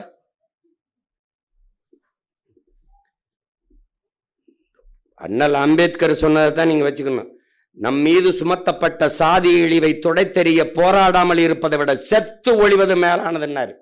அதே வாசகத்தை திருப்பி போடு. நம் மீது சுமத்தப்பட்ட திராவிட இழிவை, திராவிட தீண்டாமையை துடைத்தெறிய போராடாமல் இருப்பதை விட செத்து ஒழிவதை மேலானது. தன்மானமிக்க ஒவ்வொரு தமிழனும் பிறவி கடமையாக எடுத்து செய்யணும். பேத்தெரியணும்டா. திராவிடம்ங்கிற சொல், திராவிடம்ங்கிற அடையாளமே இருக்கக்கூடாது. இவ்வளவு தூரம் கொண்டு வந்து நிறுத்திட்டான். இவ்வளவு தூரம் விட்டு போயிரும் நினைக்கிறியா நீ? என்ன நம்ம எத்தனை ஆண்டுகளாடா முருகனை கும்பிட்டாங்க. இப்ப எந்த முருகன்டா சிலையா இருக்கு? இப்ப எந்த முருகன் இருக்குது? திருமண அழைப்பிதழா, நாட்காட்டியா அச்சிடும் போது அண்ணன் வரைஞ்ச முருகன் தான் இருப்பான். அப்படி நிறுவும் போது நம்ம மாற்ற மாட்டோமா? எல்லாத்தையும் மாற்ற மாட்டோமா? என்ன நீ நினைச்சுக்கிட்டு இருக்கா நீ? கர்நாடகால விண்ணூர்தி நிலையத்தை விட்டு வெளியே வந்தா கெம்பே கவுடான் அவன் மன்னனை வச்சிருக்கான். தனியார் விண்ணூர்தி நிலையம் அதானி வச்சிருக்கான் மகாராஷ்டிரால. வெளியில வரும்போது வீர சிவாஜி இருக்கான். நீ சென்னை விண்ணூர்தி நிலையம் வெளியில வரும்போது என் வீர பாட்டி வேலுநாச்சியாரை நிறுத்தி வீரம் வீர மாதா எங்க சொல்லுங்க, என் தமிழ் பரம்பரையின் மான மகள் மான மரத்தி வேலுநாச்சியார் மண் உன்னை வரவேற்குன்னு நிறுத்தி விட்டுருவேன். நீ ஒன்னும் தப்பிக்க முடியாது. நீ இந்த மதுரை விண்ணூர்தி நிலையத்துக்கு வந்து எங்கள் தாத்தா முத்துராமணி தேர் பேரில் ஒரு தூக்கி தருது, தாத்தா இமானுவல் தேரில் வைக்க தருது. 2 பேருக்கும் பொதுவாக ஒரு தெரியும், ஒரு பாண்டியன் ஒரு தெரியும். தலையலங்கானத்து செருவன்ற பாண்டியன் நெடுஞ்செழியன் விண்ணூர்தி நிலையம் ஒருத்தனும் அடிச்சுக்க மாட்டான். இவ்வளவுதானே. இவங்க என்னென்ன வேலை பண்ணியிருக்கான்? இந்த போத்தீஸுக்கு ஏற்ற மாதிரி பல 100 கோடியில் ஒரு மேம்பாலம் இருக்கு. போ, அந்த மேம்பாலத்துக்கு பேர் என்ன? ஜே அன்பழகன் மேம்பாலம். யாரு ஜே அன்பழகன்? யாரா சொல்லு. எங்க அண்ணனுக்கு ரொம்ப நெருக்கமான நண்பர் பையன். அவர் இந்த நாட்டுக்கு என்ன செஞ்சிருக்காப்ல? அவ்வளவு. திமுகவின் மாவட்ட செயலாளர், சட்டமன்ற உறுப்பினர். அவருக்கு மேம்பாலம். இங்கே எதுக்கு சவுந்தரபாண்டியன் நாடார் இருந்தால், நடேசனார் எதுக்கு இருந்தார், இந்த நடேச முதலியார் எதுக்கு இருந்தார், இந்த அயோத்திதாசர், ரெட்டமலை சீனிவாசன், MC ராஜா, சிங்காரவேலர், இந்த ஜீவானந்தம், இவங்கெல்லாம் எதுக்கு இருந்தாங்க முன்னவங்க? ஏன் அவங்க பேரெல்லாம் அதில் வச்சா தகுதி இல்லையா? அதுக்கு அடையாளத்தை மறைப்பது. எங்கே சுத்தினாலும் உங்களுக்கு ஒன்று தான் இருக்கு. நீங்க தன்னை முன்னிறுத்திக்கிற முயற்சி பண்ணும்போது மண்ணையும் இனத்தையும் பின்தள்ளுறீங்க. நீங்கள் பிறந்த உங்கள் மண்ணையும் இனத்தையும் முன்னிறுத்தும் போது உங்களை பற்றி நீங்க இங்கே நிற்கிறேன், என் பேர் அங்கே இருக்கு, என்னை முன்னாடி உள்ள பின்னாடி உள்ள அதெல்லாம் வராது. ஒரு லட்சியவாதிக்கு அதெல்லாம் என்ன தோணாது. உலகம் முழுமைக்கும் இருக்கிற தத்துவங்கள் என் அன்பிற்குரியவர்களே, கைகட்டி வேலை செய்ய தயாராக இல்லாதவன் கை நீட்டி கட்டளை இடுகிற தகுதியை பெறமாட்டான். உங்களுக்கு புரியுது நினைக்கிறேன். எது ஒன்றையும் இழக்க தயாராக இல்லாதவன் பெரிதொன்றை அடைய முடியாது. தன்னை தாழ்த்தி கொள்ள தயாராக இல்லாதவன் தலைமை ஏற்கிற தகுதியை பெறமாட்டான். நல்ல மாணவன் தான், நன்றாக கற்கிற நல்ல மாணவன் தான் நல்ல ஆசிரியராக ஆக முடியும். நான் பள்ளிக்கூடமே போக மாட்டேன், நான் படிக்கவே மாட்டேன், ஆனால் என்னை பேராசிரியர் ஆக்குன்னா அது எம்பிட்டு பெரிய சேட்டை அயோக்கியத்தனமோ அப்படிப்பட்டதை ஒரு வேலையும் செய்ய மாட்டேன். என்னை மாநிலத்தில் போற்று. யாரும் இங்கே கோழி குண்டு அடித்து கிச்சு கிச்சு தாம்பலாம் ஆடிக்கிட்டு இருக்க பிள்ளைகள் கிடையாது. 3 சீட்டு 4 சீட்டு ஆடுற ஆட்டமும் கிடையாது. இங்கே தேவையில்லாமல் ஒருத்தரை நீக்கிறதுக்கோ தேவையில்லாமல் ஒருத்தரை சேர்க்கறதுக்கோ அப்படிலாம் இங்கே யாரும் மனநோய் கொண்ட பைத்தியங்கள் இங்கே யாரும் உட்கார்ந்துருக்கல. ஒரு தேசியன விடுதலை என்கிற புனித கனவை கொண்டு நிற்கிற போராளிகளின் கூட்டம் இது. மாசேத்துங் சொல்றாருல, நாங்கள் வன்முறை மீது தீராத காதல் கொண்ட மனநோயாளிகள் அல்ல. அதே தான் நாங்கள் சொல்றேன். நாமல் இதெல்லாம் இது நம்ம நோய் இல்லது, நாம் தேசியன விடுதலைக்கான போராளிகள், புரட்சியாளர்கள். அதனால இந்த இதெல்லாம் இல்லை. நான் என்ன சொல்றேன், உங்கள்கிட்ட திரும்ப திரும்ப சொல்றேன், இந்த பயணத்தை நான் சரியாக கொண்டு போவேன், வழிநடத்தின்னு நம்பிக்கை இருந்தால் என் பின்னாடி தொடரலாம், பின்தொடரலாம். இல்லைன்னா விலகி நின்றலாம். நீங்கள் வெளியில போய் வைக்கிற விமர்சனங்கள் எல்லாம் என்னை சிதைக்கும், எங்களை சிதைக்கும் என்று நினைத்தால் அது உங்களுடைய அரப்பு புரிதல் குறை. அது எங்களை எப்போதும் செதுக்கி கொண்டிருக்கும், வெறியேற்றி கொண்டிருக்கும். இந்த அயோக்கியப்ப எல்லாம் போய் என்ன பேச்சு பேசுறான் பாரு, இவனுக்கு எதிராக வென்று காட்டணும்டா, இவங்களை ஒழிக்கிறதுக்காவது வென்று காட்டணும்டான்னு. அதனால அதெல்லாம் எங்களுக்கு தெரியும். உளியின் வழிதாங்காதவன் சிலையாக முடியாது, புண்படாதவன் பண்பட முடியாது. புல்லாங்குழலே சான்று. அது நெருப்பில் காய்ச்சிக்கிட்டு அந்த கம்பியை கொண்டு போய் அதில் ஓட்டையை போடும்போது அது உடம்பு சூடு தாங்களேன்னா அது எப்படி இனிமே ஈஸியாக தரக்கூடிய புல்லாங்குழலாக மாறும். நான் பல முறை சொல்லிட்டேன். முந்தி கொண்ட முதல்கள் கோயிலின் படிக்கல்லாக இருக்குது, கடைசி வரை காத்திருந்த கல் தான் கலசம் ஏறுதுன்னு. கோயிலில் சிலையாக இருக்கிறதும் ஒரே மலையில் வெட்டப்பட்டது தான். படிக்கல்லா வாசலில் ஏறும்போது மிதிபடுற கல்லும் ஒரே இதில் வெட்டப்பட்டது தான். அப்போ என்ன பண்ணுது, கோயில் நட சாத்திட்டு போன பிறகு, குறுக்கல் போன பிறகு இந்த வாசலில் கிடக்கிற கல் அந்த உள்ளே இருக்கிற சிலை இருக்கிற கல்லுக்கிட்ட பேசுது, டே மச்சான், 2 பேரும் ஒன்றா தானடா ஒட்டி இருந்தோம், ஏன்னடா என்ன போகிற வரலாம் மிதிச்சிட்டு போகிறான், உடனே விழுந்து பாலாபிஷேகம் பண்ணுறான், நெய் அபிஷேகம் பண்ணுறான், விழுந்து மாலையை போடுறான், விழுந்து கும்பிட்றானடா, எல்லாரும் உன்னை வணங்குறான், என்னை மிதிக்கிறானடா, என்னடா கொடுமைன்றான். அதெல்லாம் ஒன்றும் கொடுமை இல்லை மச்சான், நீ அந்த மலையில் ஒன்றா தாண்டா ஒட்டிக்கிட்டு கட்டிக்கிட்டு தாண்டா இருந்தோம், அவன் 2 அடி அடித்தவொன்னே டப்புன்னு நீ விழுந்துட்டாடா, வழி தாங்காமல் கீழே விழுந்துட்டா, உன்னை தூக்கி கீழே போட்டு மிதிச்சுக்கிட்டு இருக்கான். நான் பாடுறா, அப்படியாடா, இந்த மூக்கு இருக்கு பாடுறா மச்சான், இதுக்கு 3000 அடி வாங்கியிருக்கேன்டா. இந்த கண்ணு பாடுறா, கணக்கில்லாத அடிடா, கணக்கில்லாத அடி. இந்த காது, ஐயோ அடிச்சாம்பார் அடி. அது மாதிரி இந்த உடம்புல பாடுற அந்த கை காலு வலி, உடம்பு பூரா வலிடா மச்சான். அந்த ஊழியின் வழிதாங்கி நான் நின்னதுனால மக்கள் வழிபடுற இடத்துல இருக்கே, நீ வழிதாங்காம விழுந்ததுனால மிதிபடுற இடத்துல இருக்க. இதுதான் வாழ்க்கை. இதை புரிஞ்சுக்கணும். நீங்க உங்களுக்கு பொறுப்பு வரணும்னா நீங்க வரலாற்றை படிச்சீங்கன்னா அது உங்களுக்கு பொறுப்பு வந்துடும். அது நமக்குன்னு ஒரு வரலாறுன்னு இல்லை, செய்திகள் இலக்கிய சான்று தான் இருக்கு. நம்ம எடுத்து சொல்கிறோம். நீங்கள் கண்ணு முன்னாடி நம்ம இனச்சாவை பாருங்கள். இன்றைக்கி நம் நிலமும் மக்களும் நிற்கிற நிலைமையை பாருங்கள். எந்த உரிமையும் இல்லை, காற்று இல்லை, நீர் இல்லை, நஞ்சில்லாத உணவு இல்லை. பிறக்கிற குழந்தை ஏன் புற்றுநோயாக பிறக்குது, புற்றுநோயோட பிறக்குதுங்கிற கேள்வியை எழுப்புனீங்கன்னா உங்கள் பொறுப்பும் கடமையும் உங்களுக்கு உணர்வு வந்துடும். இப்போ அந்த இடத்துல போட்டி இருக்கணும். என் தம்பி சொல்கிறான், அந்த தொகுதியில் 400க்கு மேற்பட்ட இதை கொடுத்துட்டாங்க, ஏதோ தேனியில் ஏதோ ஒரு இதில் சொன்னான், போடியில் கொடுத்துட்டாங்கன்னு. அது மாதிரி போட்டி போடும். இன்னும் BLA 2 அந்த இதை கொடுக்கறதுக்கெல்லாம் பொறுப்பு வரணும். பொறுப்புன்னு சொல்கிறது காரணம், பொறுப்பாக அந்த வேலையை செய்வார்கள், அதனால் அவர்கள் பொறுப்பாளர்கள் அப்படின்னு போடுறோம். நீங்கள் அந்த இடத்துல பொறுப்பாக இல்லைன்னா அந்த வேலை பொறுப்பற்று போயிடும். இதெல்லாம் உங்கள் அடிப்படை கடன் வேலை. அதான் ஒவ்வொருத்தரையும் நினைவூட்டிக்கிட்டு இருக்க வேண்டியிருக்கு. ஏப்பா அதை கொடுத்துட்டீங்களா, ஏப்பா அதை செஞ்சிட்டீங்களா. 2வது, உங்களுக்கு இந்த மாதிரி என் தம்பி சொன்ன மாதிரி மிக வேலையை எளிதாக பிரித்து கொடுத்தேன். இந்த தென்னரசு கூட சொன்னார், நீங்கள் மொத்தமாக இருக்க முடியாது, வளர்கிற பிள்ளைகள் நம்ம எளிய சுமை. ஆமாம், இனிய இனிய இனிய பயணம், அது எளிய சுமை அப்படின்னு நான் சொன்னேன்.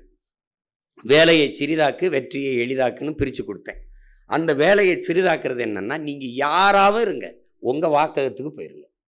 நீங்கள் மாநிலத்தில் ஒருங்கிணைப்பாருங்க, மண்டலத்தில் இருங்க, இளைஞராக இருங்க, இல்லை மாணவர் பாசம், மீனவர் பாசனம், மகளிராக, உங்கள் வாக்ககம் எது, நீங்கள் எங்கே ஓட்டு போடுவீங்க அந்த இடத்துல போய் நின்றுக்கிறீங்க. உங்களோடு வேலை செய்ய ஒரு 8 பேரை குறைஞ்சது சேர்த்துக்கிறீங்கன்னு சொல்லுது கட்சி. 10 பேரை கூட சேர்த்துக்கிறீங்க, 8 பேர் அது சேர்த்துக்கிறீங்க. அதை ஒரு பூத்து ஏஜென்ட்டுனோ வாக்கக முகவர்னோ அந்த கட்சி சொல்ல விரும்பலை. கிளை என்று சொல்ல விரும்புது. அந்த கிளையை கட்டிட்டு நில்லுங்க. உங்கள் இலக்கு ஒண்ணு வச்சுக்கிறீங்க. என் வாக்குகத்தில் வெற்றி வாக்கு என் இலக்கு, இவ்வளவுதான். நீங்க அங்க போய் இது திமுக நிக்குது, அதிமுக நிக்குது, அது எவன் நிக்கிறான்ல, நான் நிக்கிறேன் இங்க, அதுதான் இங்க. ஏன் நீ புலி 1000 விலங்குகளோட நின்னாலும் தனிச்சு நிக்கிற திமிரோட நிக்கும். தனியா நிக்கும். 1000 மிருகம் சுத்தி நின்னாலும் புலி தனியா நிக்கும். தனித்து நின்றாலும் 1000 மிருகங்களோடு நிக்கிற திமிரோடு நிக்கும். அப்படி நீ அங்க போய் நின்னுக்கணும். நீ ஏன் நீ வந்து நாடே வெல்லணும்னு நீ நினைக்கிற? அது உன் வேலை இல்லை. நாடே தோத்தாலும் சரி என் தொகுதியில் நான் வெல்லுவேன். அது யாருக்கு வேணும்? ஒவ்வொரு வீரனுக்கும் வேணும். என் தொகுதியை தோற்றாலும் சரி என் வாக்ககத்தில் நான் வெல்லுவேன். அப்படி ஒவ்வொரு வீரனும் முடிவெடுத்து விட்டால் தொகுதி வெல்லும், நாடு வெல்லும். இவ்வளவுதான். That's all your honour. தலைவர் என்ன சொல்றாரு? எவ்வளவு எத்தனை கிலோமீட்டர் பயணமானாலும் ஒரு காலடி தடத்தில் தான் தொடங்கி ஆகணும். நம்ம ஊர்ல சொன்ன 1 100 ஒருமிக்க 100 நம்ம ஊர்ல 1 போட்டு தான் அப்புறம் 1 லட்சம் போடணும். நீங்க எடுத்தோடனே 1 லட்சம் அப்படி பண்ண முடியாது. இதை தான் மார்ட்டின் லூதர் கிங் நமக்கு என்ன சொல்றான்?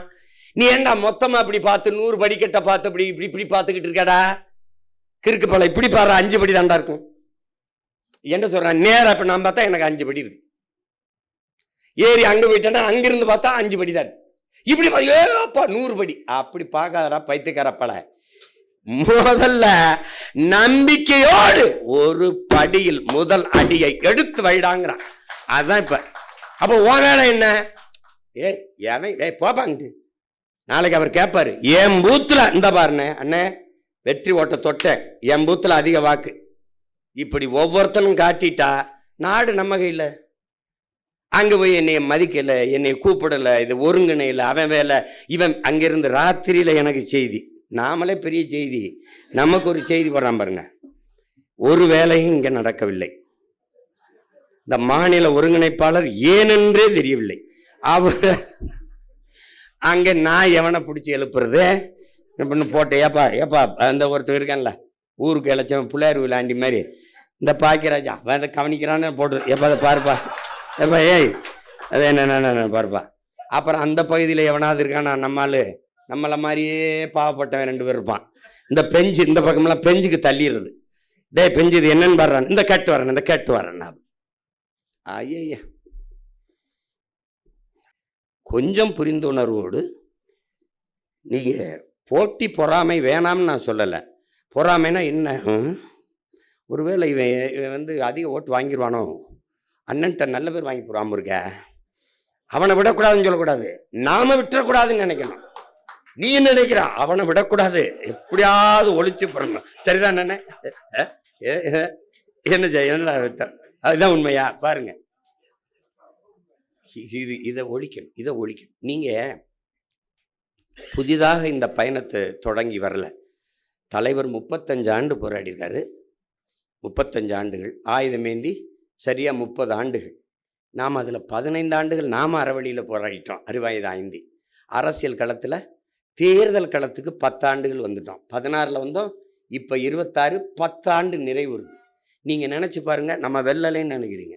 முதல்ல ரெட்டை மெழுகுவர்த்தி ஒன்று கொடுத்தான், அப்புறம் தூக்கிட்டான். அப்புறம் நமக்கு இந்த கை கட்டின இந்த கரும்பு விவசாயியை கொடுத்தான். கண்ணா கிசான், நான் தான் அதை விவசாயின்னு வச்சு கொண்டு போனேன். அப்புறம் திருப்பி அதை தூக்கிட்டான். அப்புறம் மைக்குன்னு ஒன்று கொடுத்தான். மைக்கை நம்ம விட்டோமா? இந்த மைக் உண்மைக்கு, நேர்மைக்கு, வாய்மைக்கு, தூய்மைக்கு, இந்த மைக்குன்னு நம்ம விடலையே. இது பேரறிஞர் அண்ணா பேசிய மைக், மார்ட்டின் லூதர் கிங், இது அறிஞர் சாக்ரட்டிஸ், நம்ம விட்டோமா? அங்க தெய்வ திருமகன் எங்கள் தாத்தா பேசியது, பெருந்தலைவர் காமராஜர் பேசியதுன்னு போட்டு அதில் போட்டு வந்தோம். வந்து அதுலேயே அங்கீகாரத்தை பற்றி எந்த சின்னத்தை எடுத்தானோ அதே சின்னத்தை கொடுத்தான். இப்ப அந்த சின்னம் நிலையான ஒரு சின்னமா மாத்திருக்கோம். இது வெற்றி தானே? இது வெற்றி தானேப்பா. அப்புறம் இப்படி சட்டமன்றம் நாடாளுமன்றத்துக்குள்ள போய் செய்ய முடியாததெல்லாம் நம்ம செஞ்சுக்கிட்டு இருக்கோம். இங்க எங்க ஐயா அம்பேத்கராஜன் ஐயா சொன்னாங்க பாருங்க, எவ்வளவா ஆளுமையோட பேசுனாங்க பாருங்க ஐயா, எவ்வளோ அனுபவத்தோட தெளிவாக எடுத்து வச்சாங்க பாருங்க. இன்னைக்கு காட்டுப்பள்ளியில் அந்த கட்டுமானம் அப்படியே நிற்குதுன்னா காரணம் நாம் தமிழர் கட்சி தான். திருவொற்றியூரில் அண்ணனை திட்டமிட்டு அவன் தோக்கடிக்க வேண்டிய தேவை இருந்ததுனா, இவன் வென்றுட்டானா கொண்டுட்டான்னு தான் அங்கே அவனை தோக்கடிக்கிறான்.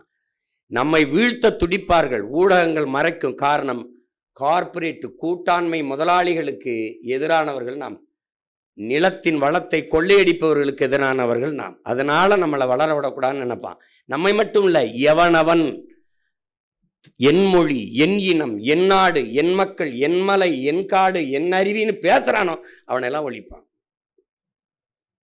அப்படிதான் தலைவரை ஒழிச்சான், அப்படிதான் கடாஃபியை ஒழிச்சான், அப்பதான் அதிபர் முபாரக் ஒழிச்சான். அப்படிதான் எல்லா இப்போ ஈராக் எதுக்கு இப்போ அடிச்சு அவன் நான் தான் செயல் அதிபர்னு எதுக்கு போடுறான்? இப்படிதான். ஏன்னா என் நிலம், என் வளம், என் மக்களுக்கு நின்னான்னா வளவேட்டைக்கு நிற்கிறவன் அடிப்பான். உங்களுக்கு புரியுதுன்னு நினைக்கிறேன். இதுதான் இங்க இருக்கிற சிக்கல். அப்ப அதனால நம்ம இதையெல்லாம் தாண்டி அவன் எதுக்காக நம்மளை வீழ்த்த நினைக்கிறானோ நம்ம அதுக்காக தான் நம்ம வெல்ல நினைக்கிறோம்.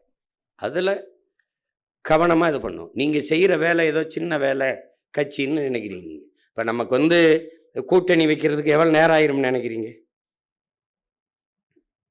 எவ்வளவு நேரம் ஆயிரும்னு நினைக்கிறீங்க?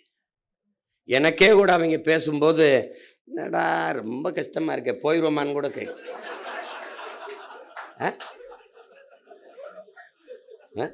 இதெல்லாம் சிரிக்கிறிய பத்தியில உங்களுக்கு தெரியும், நான் போக மாட்டேன். அதாவது என்னன்னா, நம்ம இவ்வளவு இப்ப என் தம்பி இவன் சொல்றான் திருமுருகன், நம்ம பெண்கள்கிட்ட போய் சேர்த்தமா, அவன் தான் சொன்னான்னு நினைக்கிறேன். இது நீங்களா சொல்றீங்க, கொண்டு போய் சேர்த்தமா. நாங்க என்ன செய்யறோம்னு கூட, நாட்டில் இவ்வளவு வேலை நடக்குது, இதை கூட கவனிக்காம நீ அங்க என்ன பண்ணிக்கிட்டு இருக்க? நாட்டில் அரசியல் நகர்வுகளை கவனிக்காம என்ன வேலை? அப்புறம் நாடு எப்படி இருக்குது? படித்தவர்கள் இவ்வளவு பேர் இருக்கிறீங்க. அப்போ ஒரு நாட்டில் தேர்தல் நேரத்தில் யார் என்ன கட்சி என்ன செய்து, என்னென்ன கட்சி என்னென்ன கருத்துக்களை வைக்குதுன்னு கூட கவனிக்காம அப்படி இருக்கிறவங்ககிட்ட போய் என்ன திரும்ப திரும்ப சொல்றீங்க? அறியாமல் இருக்கிற மக்களுக்கு நீங்க கற்பிக்கலாம், பொறாமையில் இருக்கிற மக்களுக்கு ஒன்றும் கற்பிக்க முடியாது, ஒன்றுமே தெரியாது. அது இதுக்கு மேலே இதை தாண்டிய கருத்துக்களை எடுத்து வைக்கிறதுக்கு இனி ஒருத்தன் வரணும். நம்ம அவ்வளவு ஆகச்சிறந்த கோட்பாடுகளை எடுத்து வச்சு போகிறோம். அது நானோ என்னுடைய பிள்ளைகள் நீங்களோ எடுத்து வைக்கிற அளவுக்கு ஆற்றலோடு கருத்தை கொண்டு மக்களுக்கு கடத்துகிற ஆற்றல் பெற்ற கட்சி இந்திய துணைக்கண்டத்தில் ஒருத்தனும் கிடையாது, உலகத்திலே கிடையாது. தன்னுடைய உள்ள கிடங்கில் இருக்கிற என்ன கருத்துக்களை எடுத்து மக்களின் இதயத்துக்கு நெருக்கமாக கடத்துற ஆற்றல் எத்தனை கட்சியில் இருக்கு? எல்லா கட்சியிலும் இருக்கிறவன் என்னைய மாதிரி நான் தான் பேசுற மாதிரி இருக்கு. தூரத்தில் பார்க்கும்போது பார்த்தா என்னைய மாதிரி கையை காலை அழைச்சி பேசிட்டு இருக்கான் ஒருத்தன். யார் நம்ம பேச்சு மாதிரி இருக்குன்னு பூரா பயிலும் போட்டு தாக்க அதே மாதிரி கை வச்சு பேசிட்டு இருக்காப்ல. புரியுதா உங்களுக்கு? அந்த அளவுக்கு நம்ம கொண்டு விதைக்கிறோம். அதை அவங்க கவனிக்காம இருக்கிறதுங்கிறது அது ஒண்ணுமே பண்ண முடியாது. நான் முதல்ல அன்னைக்கு சொன்னல, வரைவில் கூட சொன்னேன், வாழைப்பழ கதை தான். அது என்ன தெரியுமா? வாழைப்பழ கதை, பெட்டி கடைக்கு போனீங்கன்னா வாழைப்பா தாறு 2 தொங்க விட்டுருப்பான். காட்சியாக போடுறேன், நாங்கள் யார் நீங்கள் என்ன பண்ணிக்கிட்டு இருக்கீங்கன்னு காட்டுறதுக்கு. வாழைத்தாறு இப்படி தொங்கும், தலைகளாக தவம் இருக்கும். நான் நல்லவன், என்னை வாங்கி சாப்பிடு ப்ளீஸ், ஹலோ ஹலோ ஹலோ இங்கே வாங்கங்க, ஹலோ இது சாப்பிடுங்க, நான் ரொம்ப நல்லவங்க, உடலுக்கு நல்லது, என்னை சாப்பிடுங்கன்னு தலைகளாக தொங்கிக்கிட்டு இருக்கும். திரும்பி கூட பார்க்க மாட்டான். இந்த உள்ளே வச்சுருப்பான் பான் பராக்கு, ஹான்ஸு, சிகரெட்டு மறைச்சி வச்சுருப்பாப்புல. அதை சார் சிகரெட் பாக்கெட்டு ஒன்று விடுங்க சார், முதுகுக்கு பின்னாடி வாழைப்பழத்தை தொங்க விட்டு இப்படி பற்ற வச்சுக்கிட்டு இருப்பாங்க. இந்த முதுகு பின்னாடி கிடக்க நம்மள கேட்பாரட்டு, அதான் நம்ம. அவன் பாடு 10 லட்சம். அப்புறம் புற்றுநோய் வந்தோடனே வாழைப்பழம் சாப்பிடணும்னு வளவலையா பிச்சு சாப்பிட்டு இருப்பான். புரியுதா? இதுதான் பிரச்சனை. அதனால கோபம் இருக்கும், வலி இருக்கும். அதுலேயே அண்ணல் அம்பேத்கர் சொன்னதுதான் அவங்களுக்கு வலியுறுத்தினாங்க. யாரோ ஒருத்தருக்காக வேலை செய்கிறோங்கிற எண்ணத்தை கைவிட்டு நீ பிறந்த பெருமைமிக்க சமூகத்துக்காக உழைக்கிறாய் என்கிற பெருமிதமும் திமிரும் கொண்டிருக்கிறான். நீங்க அண்ணனுக்காக நிக்காதீங்க, என்னுடைய எண்ணத்துக்காக நில்லுங்க, உங்களுக்காக நில்லுங்க, நம் மக்களுக்காக நில்லுங்க. நம் தங்கை என்ன சொன்னா, நாங்க உங்களுக்காக உங்களுக்காக தான் நாங்கள் வந்திருக்கோம், உங்கள் சந்ததிக்காகத்தான் நாங்கள் நிற்கிறோங்கிறத அது சொல்கிறா பாருங்க. அதுதான் நீங்கள் முக்கியம், அதுதான் முக்கியம். அப்போ நீங்கள் நமக்காக, நான் எனக்காக செய்கிறேன், நான் என்னுக்காக செய்கிறேன், என் சந்ததிக்காக செய்கிறேங்கிற எண்ணம் கொண்டு இருங்க. இப்போ செலன்ஸ்கி தெரியும் உங்களுக்கு, இப்போ உக்ரைன் அதிபர் தெரியும் உங்களுக்கு. அவர் அரசு அலுவலகங்களில் அவருடைய படம் இங்கெல்லாம் கண்ட நாய் படம் மாட்டியிருக்கும். நம்ம வந்தவொடனே எந்த படம் இருக்காது, ஒரே படம் தான் இருக்கும். புரியுது நினைக்கிறேன். என் முன்னவர்கள் படம் இருக்கும், எங்கள் தாத்தா காமராஜ், எங்கள் தாத்தா டாக்டர் சுப்பராயன் படம்லாம் இருக்கும். திராவிடம் படம் ஒரு படம் இருக்காது. அப்போ அவர் அரசு அலுவலகத்தில் மாட்டியிருக்கும்போது அவர்கிட்ட போய் கேட்குறாங்க, நீங்கள் அவர் என்ன சொல்கிறார், கூப்பிட்டு எல்லாரையும் ஒரு அதிபரே சொல்கிறாப்புல, இது என் படத்தெல்லாம் எடுத்துருங்க, ஏன்னா நான் ஒரு ஐடென்டிட்டியோ ஐக்கானோ கிடையாது, நான் ஒரு குறியீடோ அடையாளமோ கிடையாது, எடுத்துருங்க. எடுத்துட்டு உங்களுக்கு முன்னாடி அரசு அலுவலகங்கள் எல்லாம் உங்கள் வீட்டு குழந்தைகள் படத்தை மாட்டுங்கன்றான். எவ்வளோ பெரிய இது பாருங்க. உங்கள் குழந்தைகளின் படத்தை மாட்டுங்க உங்கள் நாற்காலிக்கு எதிரே. ஒரு கோப்பு வருதுன்னா அதை பார்த்துட்டு கையெழுத்து போடும்போது ஒரு தடவை உங்கள் குழந்தைகளின் முகத்தை பார்த்துட்டு போடுங்க, கையெழுத்தை போடுங்க. ஏன்னா உங்கள் பிள்ளைகளின் எதிர்காலம் உங்கள் கையெழுத்தில் இருக்கு, அதை ஒரு தடவை பார்த்துட்டு போடுங்கன்றான். இப்போ அது மாதிரி நான் உங்களுக்கு என்ன சொல்கிறேன், நீங்கள் உங்கள் குழந்தைகள் உங்கள் சந்ததியினரை மனதில் வைத்துக்கொண்டு களத்தில் நில்லுங்க. நீங்கள் எனக்காக நிற்காதீங்க. நான் ஒன்றும் இல்லை, நான் இருப்பேன், நாளை போயிடுவேன். ஆனால் நான் முன்வைத்த தத்துவம் இருக்கும். ஏன்னா என் தத்துவம் நின்னதில்லை, பல ஆயிரம் ஆண்டா நம் இனம் தூக்குனது. அதை என் தலைவன் தூக்குனான். அவன் மொத்தத்தையும் சேர்த்து நம்மக்கிட்ட கொடுத்துருக்கான். நான் உங்ககிட்ட கொஞ்சம் பிரித்து இந்த நன்கொடை சீட்டு ஒரு கட்டு கொடுப்பான் என் தம்பி துறை, அதுக்காக தான் வந்திருக்கான். ஒரு கட்டு கொடுப்பான், அந்த கட்டை மொத்தமாக ஒரு ஆள், நீ ஒரு 10 கொண்டு வாப்பா, நீ ஒரு 10, அந்த 10 தான் இப்படி. அப்போ அதில்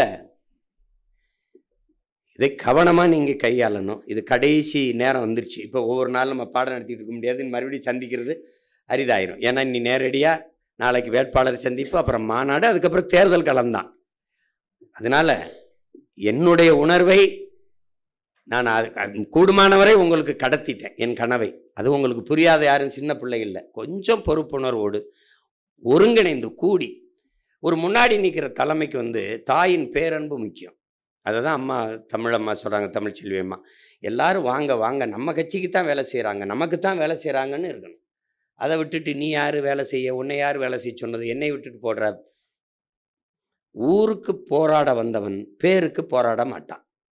என் பேர் ஏன் சின்னதாக இருக்குது, என் பேர் பெருசாக இருக்குது, இது எதுக்கு இருக்குன்னு. பேரே இல்லைனாலும் பரவாயில்ல, உழைக்கணும். ஏன்னா நீங்கள் பாருங்கள், 50,000 பேர் இறந்துருக்கான் மாவீரன் வச்சுக்கிறீங்க. மொழிப்போர்லேயே 500 பேருக்கு மேற்பட்டவன் இந்த நிலத்திலே செத்துருக்கான். ஆனால் அதிகபட்சமாக உங்களுக்கு 18-15 பேர் தான் சொல்லப்பட்டிருக்கு. இப்போ நமக்கு போராளிகள்னு பார்த்தா நீங்கள் ஒரு 20 பேரை எண்ணி சொல்லுவீங்க. ஆனால் 50,000 பேர் முகம் தெரியுமா? யாராவது தெரியுமா? தெரியாது. ஆனால் நீங்கள்லாம் அவனை படமாக வச்சு பூஜை பண்ணுவீங்கன்னு அவன் செத்தானா? இல்லை.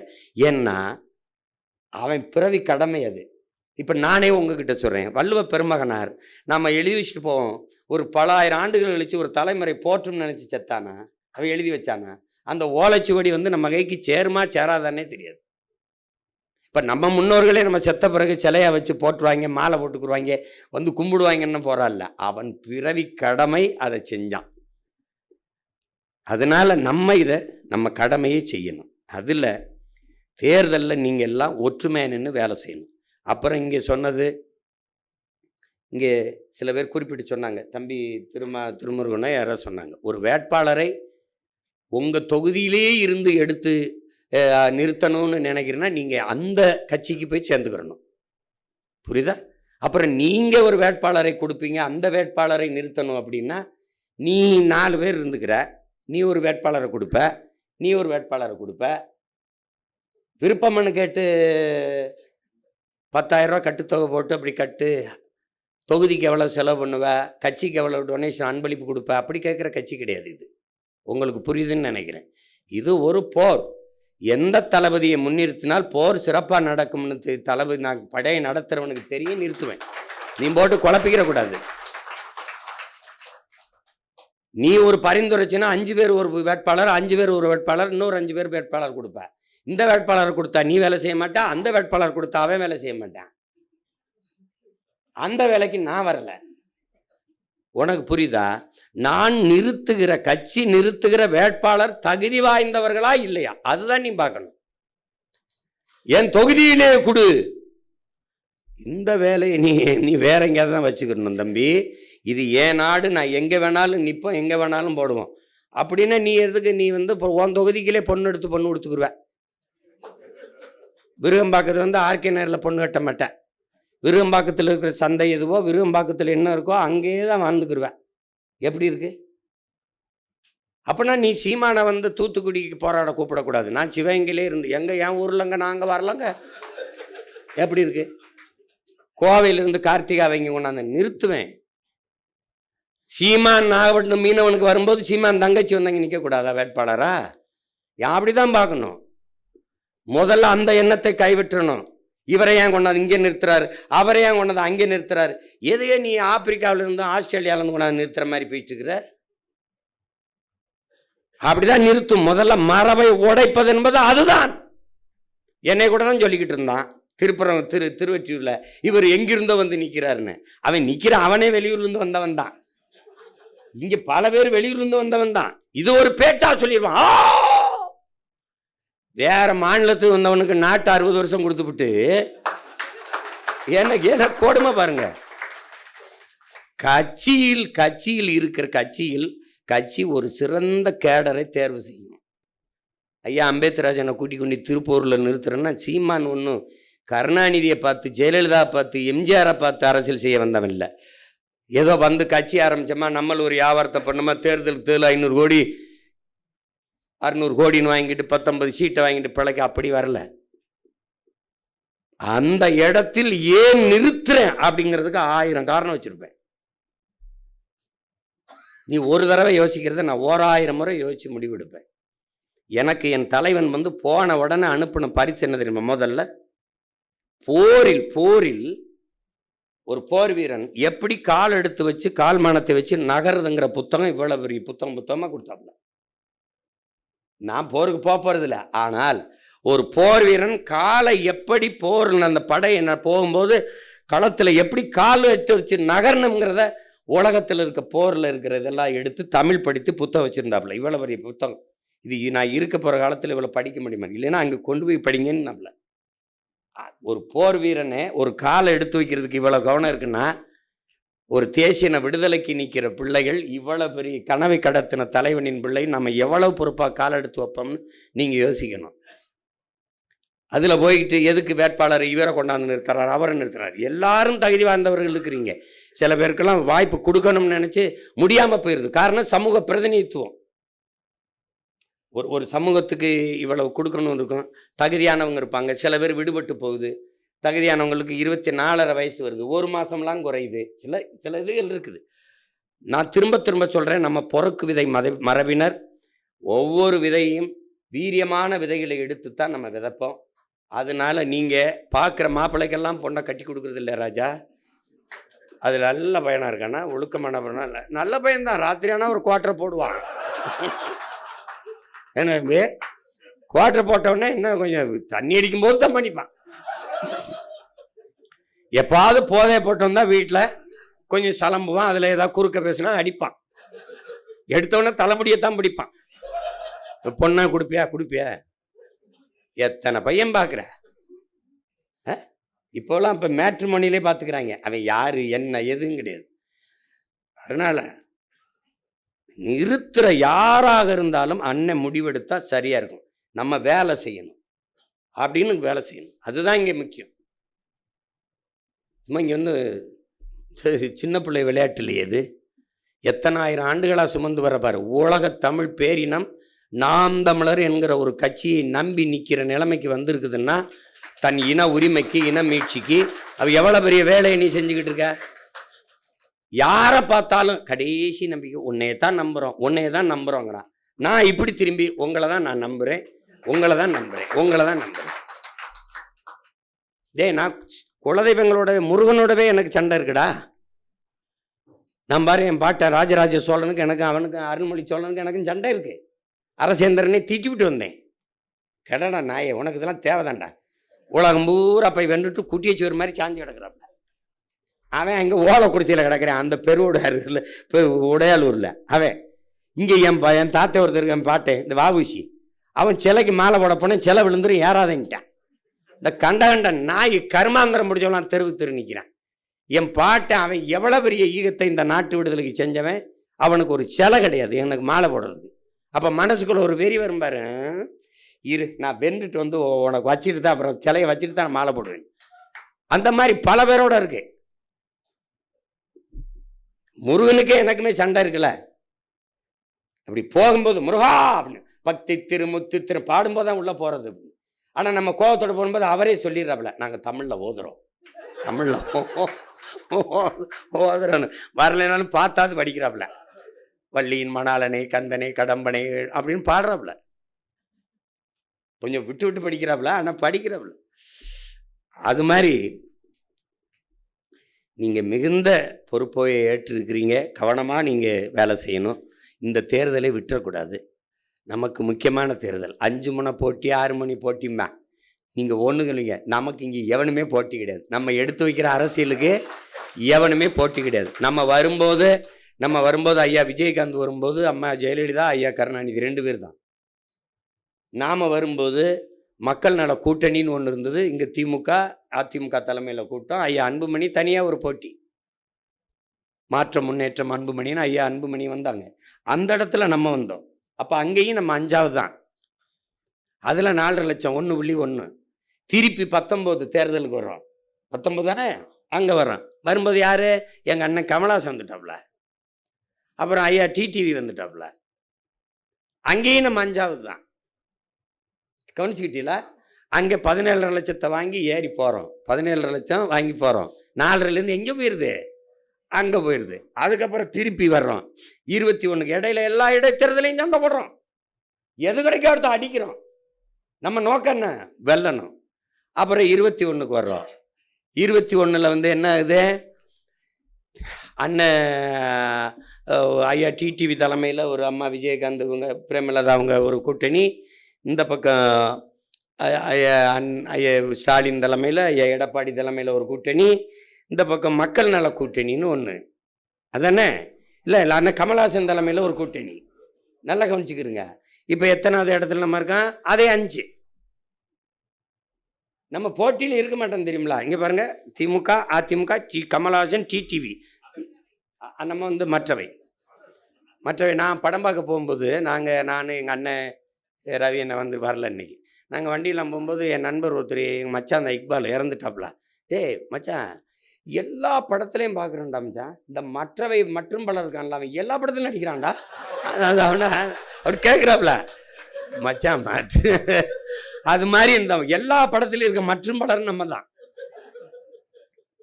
பார்த்துருப்பீன்னு நினைக்கிறேன். மற்றவை அந்த வழியில் அவங்களுக்கே தெரியுது இவங்க அரசியல் வேற, அவங்கள இந்த கேடுகட்ட ஆட்டத்துக்குள்ளே சேர்க்க வேணாம், இந்த கூட்டத்தில் சேர்க்க வேணாம்னு நம்மளை தள்ளி வச்சிடறான். அவங்களுக்கு புரியுதுன்னு நினைக்கிறேன். ஏப்பா நீ ஏப்பா நல்லா படித்த உள்ள நாரிமன், நீ ஏப்பா இந்த கூட்டத்தில் வர, நீ போப்பா அங்கிட்டு போப்பா அப்படின்பாங்கல்ல, அதுதான் புரியுதா? அதுதான். இப்போ அதில் இந்த வாட்டி எத்தனை பேர் நின்னாலும் நீங்கள் அதை பற்றி யோசிக்கக்கூடாது. நான் உங்களுக்கு சொல்கிறேன், நாம் நிற்கிறோம், நாம் போட்டிடுறோம், அதுதான் இங்கே முக்கியம். நீங்கள் யார்? உலகப்போர், 3வது உலகப்போர் செஞ்ச தலைவனின் பிள்ளைகள் நீங்களும் நானும்.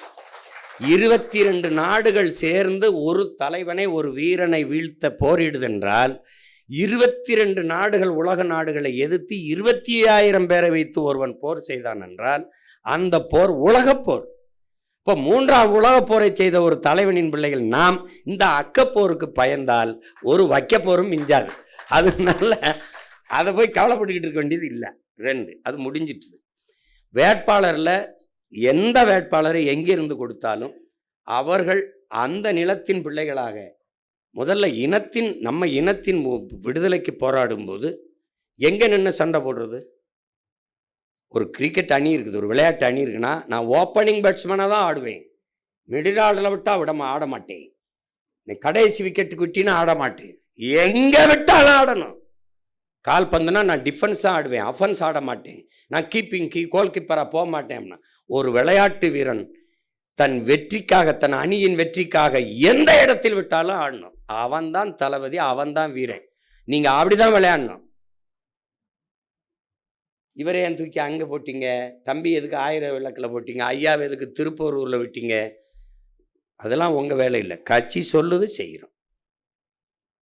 1000 எறும்பு இல்ல, லட்சம் எறும்பு இல்ல, 1 கோடி எறும்புகள் இருந்தாலும் ஒரே மூளையாத்தான் இயங்குங்கிறான். நீங்க அன்னை இதுவரை தவறா வழி நடத்திருக்கேன்னா நான் சொல்றதை நீங்க கேட்க வேண்டியது இல்லை. நான் இதுவரை சரியா தான் கொண்டு வந்திருக்கேன் இந்த படையை வழி நடத்தினா நான் சொல்றதை நீங்க கேட்கணும். அப்புறம் தேவையில்லாம அங்க கொண்டாந்து அவரை நிறுத்தி விட்டாப்புல, அம்மாவை கொண்டாந்து தாம்பரத்தில் நிறுத்துறாப்புல, இவரை கொண்டாந்து சைதாப்பட்டில் நிறுத்துறாப்புல, அவரை கொண்டாந்து அங்கே நிறுத்துறாப்புல. இதுக்கு எவ்வளவு ஆய்வு செய்வோம்? அதனால இது கோடிட்ட இடத்தை நிரப்புறது இல்லை தம்பி, கொள்கை வீரர்களை நிறுத்தி நிரப்புவது, போர் செய்வது. அதை போட்டு குழப்பிக்கிறக்கூடாது. அது முடிஞ்சிட்டது. இனிமேல் இந்த பஞ்சாயத்தை கொண்டு வரக்கூடாது. இங்கிருந்து எதுக்கு உடுமலைப்பேட்டையில் கொண்டு ஒருத்தரை நிறுத்துறாரு, அங்கிருந்து கொண்டு எதுக்கு நிறுத்துறாரு? அப்படிதான் செய்யும் கட்சி, அப்படிதான் செய்யும். மரபை உடைக்கிறதான், மரபை உடைக்கிறதான். ஆதி தமிழரை பொது தொகுதியில் நிறுத்தி வெல்ல வச்சது இந்த நிலத்தில் எத்தனை பேர் வென்றிருக்கான்? ஜெயலலிதா தான் வென்றிருக்கு. அதுக்கப்புறம் கம்யூனிஸ்ட் கட்சி வென்றிருக்கு இந்த மதுராவையில் நிறுத்தி. அது ஒருத்தனும் நிறுத்த கிடையாது. நம்ம தான் தொடர்ச்சியாக அந்த முயற்சியை செய்கிறோம். ஒவ்வொரு நொடியும் வேலை செய்வோம் தம்பி. நாங்கள் ஒவ்வொரு அணுவும் சிந்திக்குங்க, சும்மா அதை பேசிட்டு கூடாது. அதனால இந்த சிந்தனை இனி இந்த கட்சிகள் இருக்கக்கூடாது. இப்போ இங்கேருந்து போய் தென்னரசன் போய் கள்ளக்குறிச்சி என்னன்னு பாருங்கன்னா, அண்ணே சொல்லியிருக்காங்க, ஆமாம் வாங்க அப்படின்னு சொல்லணும். என்னடா கேரளாவிலேருந்து இங்கே மேலிட பொறுப்பாளர்னு போடுறான், பேசாமல் என்ன வேலை செஞ்சுக்கிட்டு இருக்க? என்ன தம்பி போடுறான்ல,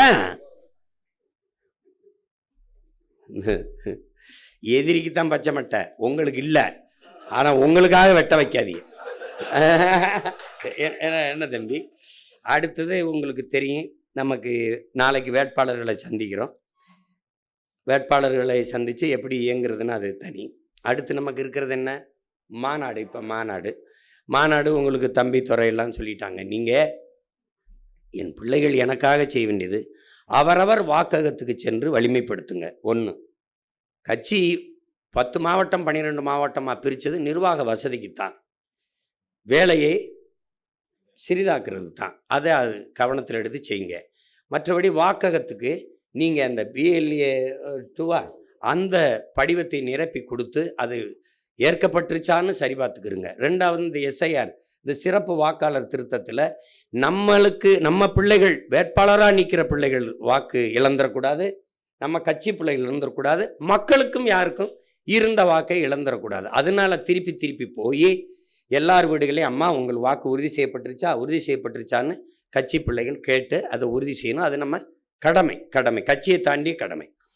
இந்த மாநாடு நமக்கு வலிமையை காட்டல்ல, வலிமையை காட்டி ஒரு கட்சியோட கூட்டணி பேரம் பேசி போகிறதுக்கு இல்லை, நம்ம ஓர்மையை காட்டதான், ஒற்றுமையை. தமிழர்கள்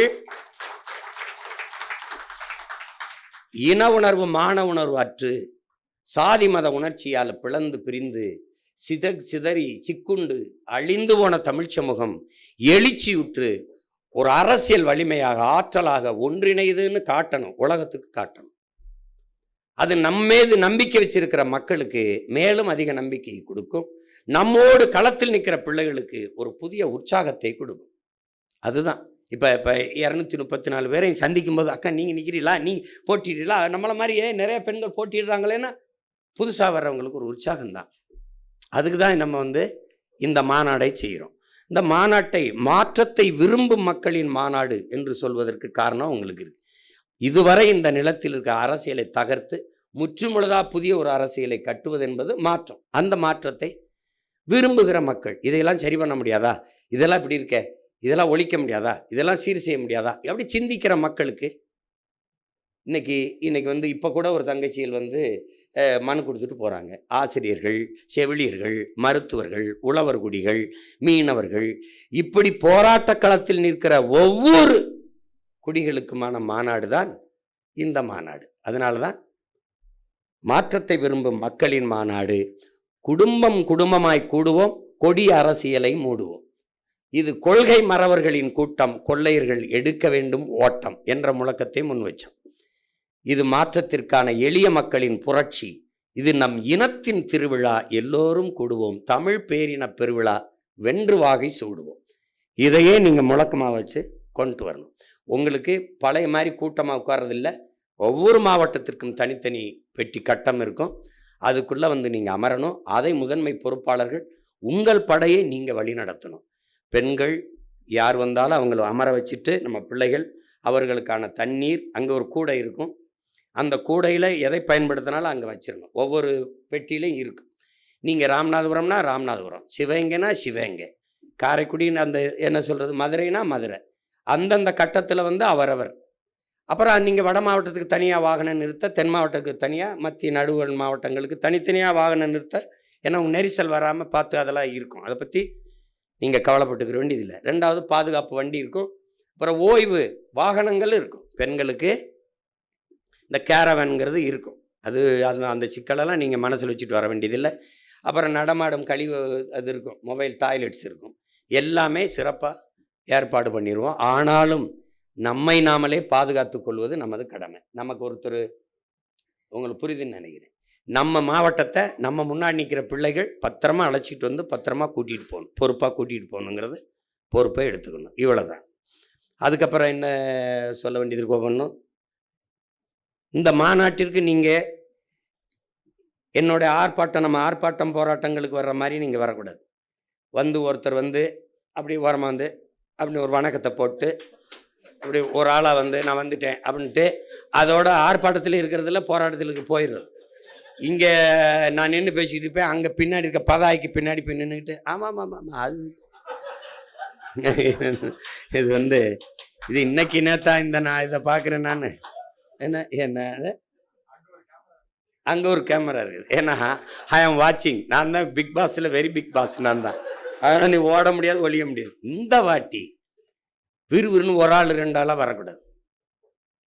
உன் வீட்டு திருமணத்திற்கு அல்லது உன் வீட்டு புதுமனை விழாவுக்கு எப்படி அழைப்புதல் வச்சு அழைப்பியோ, அதனால தான் திருவிழா என்று சொல்வதற்கு காரணம். ஒரு கோயில் விழா, நம்ம ஊரில் கிடா வெட்டுறோம், ஐயனாருக்கு திருவிழா, எங்கள் ஊரில் மாரியாத்தாவுக்கு முளைப்பார் போட்டால் பக்கத்து ஊர்களெலாம் போய் சொல்லிட்டு வருவோம், சொந்தக்காரங்களாம் எங்கள் ஊரில் திருவிழா இருக்குது வாங்க. என்ன தம்பி அப்படின்னா, வள்ளி திருமணம் நாடகம், கரகாட்டம் யார் ஆடுறா, அப்படியா வள்ளி திருமணம், சித்ராதேவி வர, அப்படியே அப்படியே வரவண்ணு, இப்படிலாம் இருக்குது எங்கள் ஊரில். அப்போ இங்கே பாருங்க, அழைப்புதல் கொடுக்க போகும்போது ஜர்ரா எத்தனை உருப்படி, எத்தனை கிடா, 7 கிடா மாமா, 7 ஒரு எலும்பு கூட வராது ஒரு ஆளுக்கு.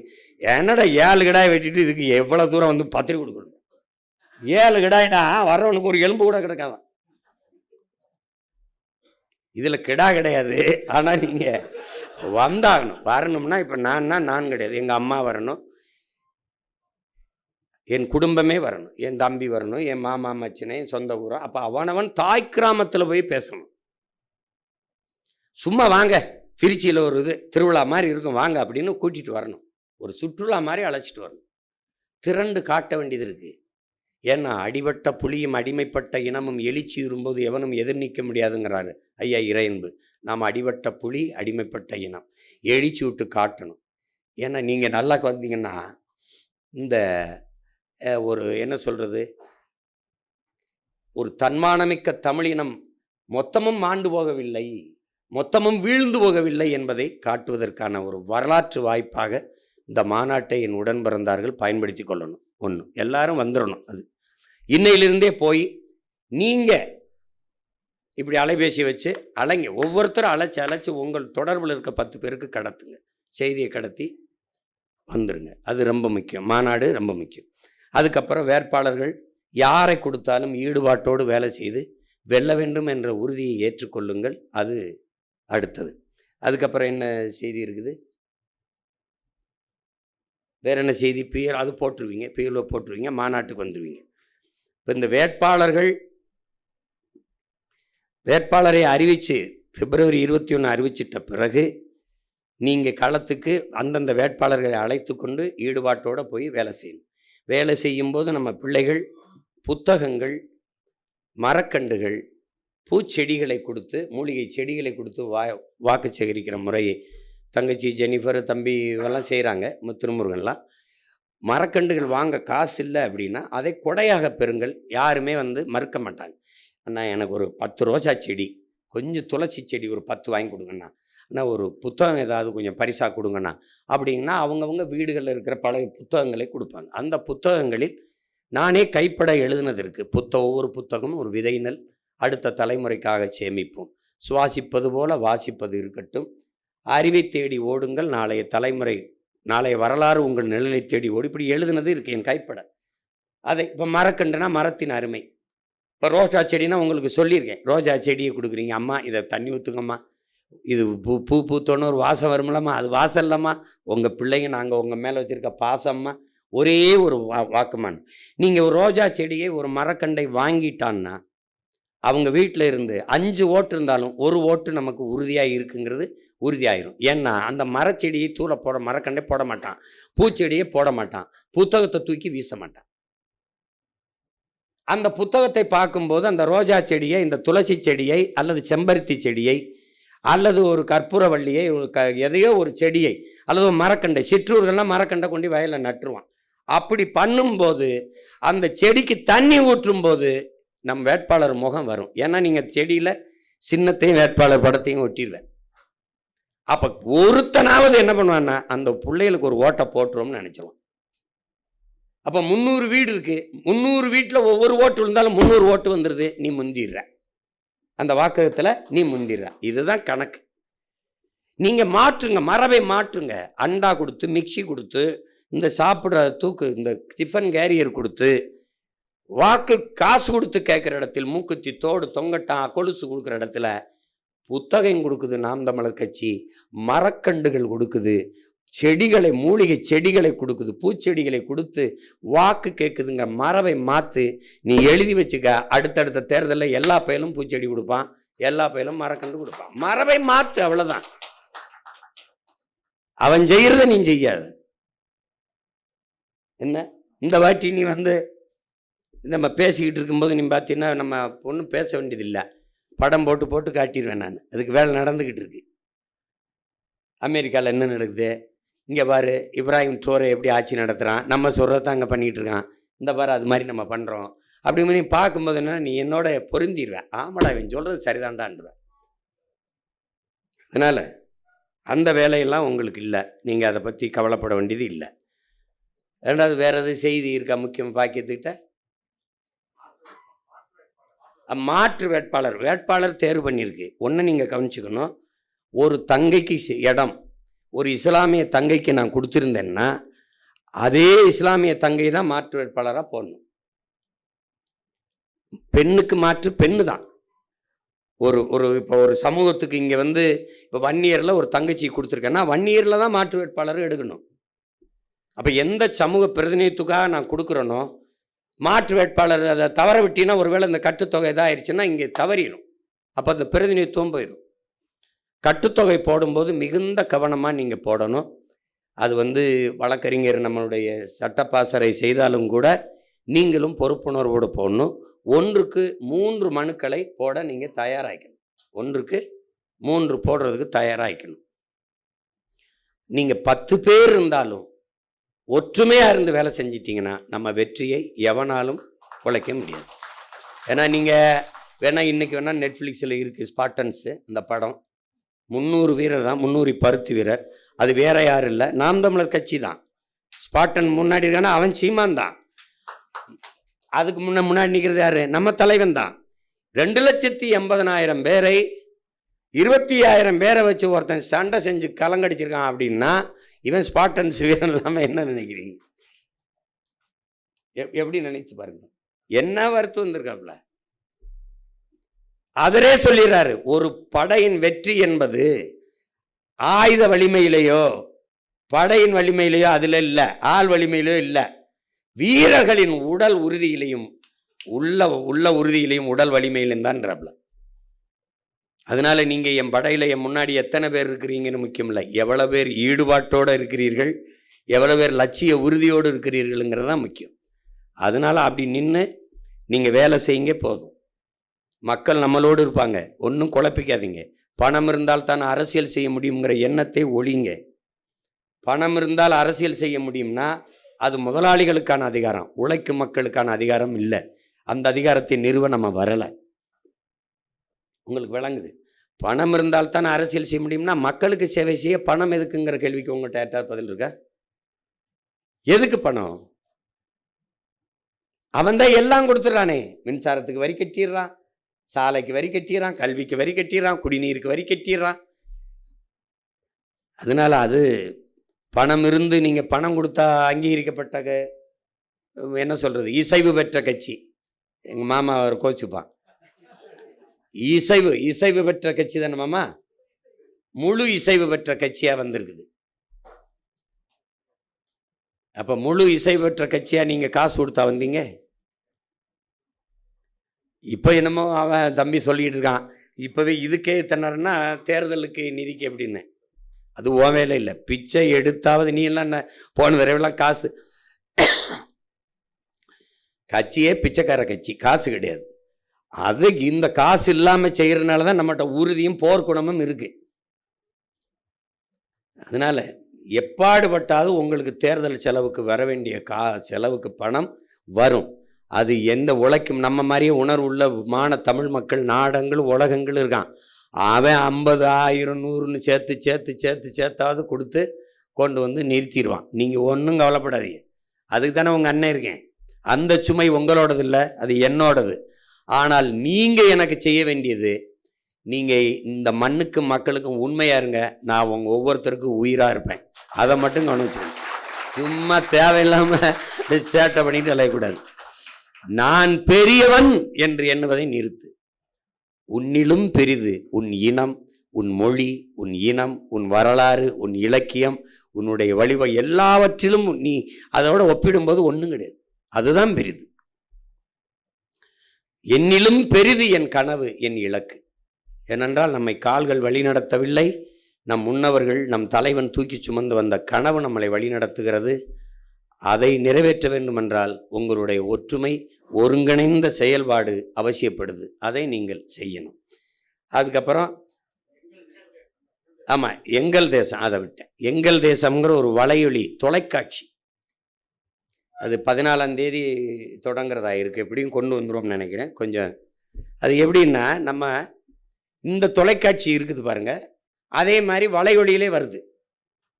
காலையில் செய்தி படிக்கும், ஆங்கில செய்தியும் படிக்கும், அது பட்டிமன்றம் நடத்தும், பாட்டு மன்றம் நடத்தும், மழலையர் தமிழ் மன்றம் நடத்தும், எல்லாம் நடத்தும்.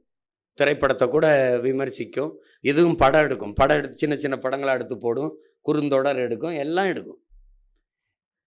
ஆனால் நீங்கள் ஒரு தொலைக்காட்சி எப்படி தரமாக இருக்கணும்னு நினைப்பீங்களோ அப்படி அது இருக்கும். அது எதுக்கு தொடங்கப்படுதுன்னா, பொழுதை போக்க அல்ல, ஒவ்வொரு நொடியும் நல்ல பொழுதாக ஆக்குவதற்கு ஒரு கல்லூரி போல குழந்தைகளுக்கு கதை, நன்னறியை போதித்தல், நல்ல தமிழ் பயில்வோம், நற்றமிழ் கற்போம், எல்லாம் வரும். நீங்கள் கவிதை படிக்கலாம், கட்டுரை படிக்கலாம், பேசலாம், நீங்கள் உங்களுக்குள்ள சந்தித்த நல்ல செய்திகளை பரிமாறலாம், கவிதை ஒவ்வொரு நாளும் நீங்கள் படித்த செய்திகளை பரிமாறலாம். உங்களுக்கான தளம் எங்கள் தேசம், ஓர் இனத்தின் பெருங்கனவு. புரியுதா? அது உலக தமிழர்களின் வலை தொலைக்காட்சி, மான தமிழர்களின் மனசாட்சி, மான தமிழ் மக்களின் மனசாட்சி என்று அந்த தொலைக்காட்சி வரப்போகுது, வலை தொலைக்காட்சி. இனிமேல் நம்மளுடைய கட்சியுடைய எல்லா நிகழ்வுகளும் அதில் வரணும், அதில் தான் பார்க்கணும். எங்கள் தேசம்னு இருந்தால் தான் பார்க்கணும். சும்மா எவன் போட்டாலும் போட்டு பார்த்துக்க கூடாது. பல லட்ச ரூபாய் பிச்சை எடுத்து கடனை வச்சு, அன்னைக்கெல்லாம் என் காயில் வந்து போய் நகையை போய் அடமானம் வச்சு காசு கொடுத்து கொண்டாந்து கொடுத்தேன். இந்த எந்திரத்தை வாங்கடா டே பண்ணுறான்னு, அதுக்கு வட்டி 2 மடங்காக கேட்டிருக்கு. இப்போ எங்கே போய் கட்டுறதுன்னு தெரியல. இப்போ அதை எப்படின்னா, நம்ம ஒவ்வொரு கருவியும் வாங்கி பார்த்து தரமாக செய்கிறதுக்கு கொண்டு வருது. நாங்கள் இங்கே உயிரை கொடுத்து பண்ணிக்கிட்டு இருக்கும்போது எவனோ ஒருத்தன் போடுறத முதல்ல பார்த்துட்டா நம்மது சரியாக வராது. நாம் தமிழர் பிள்ளைகள் பணிக்கணும், எல்லாருக்கும் கடத்தணும். எங்கள் தேசத்தில் தான் நம் கட்சியை பற்றி செய்திகள் வரும். நம் கட்சியுடைய போராட்டமோ, குருதி கொடை கொடுக்குறதோ, சுற்றுச்சூழல் மரக்கன்று நடக்கிறதோ, நம் பிள்ளைகளுடைய பேட்டி ஈட்டி ஆர்ப்பாட்டம் எல்லாம் அதில் வரும். இனிமேல் எந்த தொலைக்காட்சி காட்டலைங்கிற கவலை உங்களுக்கு இல்லை. உங்கள் தொலைக்காட்சி உங்களை காட்டும். நீங்கள் அதை பற்றி கவலைப்படாது. என்ன அது போன தடவை செய்ய வேண்டியது. என் தம்பி சிவாக்கிட்ட கேட்டேன், எவ்வளோட 1.5 கோடி நான் படுத்துட்டேன். அப்படிதானடா? ஏன்னா 21, 24 தேர்தலுக்கே நம்ம கொண்டு வந்திருப்போம். அது இது முடியல, இப்போ எப்படியாவது நம்ம கொண்டு வந்துடுவோம். அதை நீங்கள்லாம் பின்பற்றினீங்கன்னா நம்ம தொலைக்காட்சி பெரிய அளவுக்கு வளர்ந்துடும். இது சாதாரண வலைவொலி எப்படி இதில் பார்க்குறதுங்கள, பெரிய தொலைக்காட்சியில் யூடியூப் தானே, வலைவொலியில் வந்துடுது. தட்டினீங்கன்னா எங்கள் தேசம்னு வந்துட போது, அப்போ டிவியில் பார்க்க பெரிய அகன்ற திரையில் பார்க்குற மாதிரியே பார்த்துட வேண்டியதானே. என்னடா இப்படி நம்ம தொலைக்காட்சி இவ்வளவு சிறப்பாக நிகழ்ச்சிகளை செய்துன்ற அளவுக்கு உங்களுக்கு கொண்டு வந்துடும் பாருங்க. மானாட மயிலாடலாம் இருக்காது, மக்கள் ஆடுவாங்க, நல்ல பாடல்கள், நல்ல என்ன தம்பி, நம்மளுடைய பாரம்பரிய கலைகள், நம்முடைய இலக்கியம், நம்மளுடைய எல்லாவற்றையும் போற்றுகிற ஒரு வலைவொலி தொலைக்காட்சி கொண்டு வரோம். எங்கள் தேசம்ங்கிறத நீங்கள்லாம் கவனத்தில் வச்சு எங்கள் தேசத்தை பார்க்கணும், எல்லாருக்கும் இது பண்ணுங்க. அதை இது 14ஆம் தேதி, ஆமாம் 14ஆம் தேதி கொண்டு வரணும்னு முயற்சிக்கிறோம். ஏன்னா இப்போ இந்த 21 நேரலையே, நம்ம மாநாட்டு நேரலையே நம்ம தொலைக்காட்சி, நம்ம எங்கள் தேசமே ஒளிபரப்பிடும்.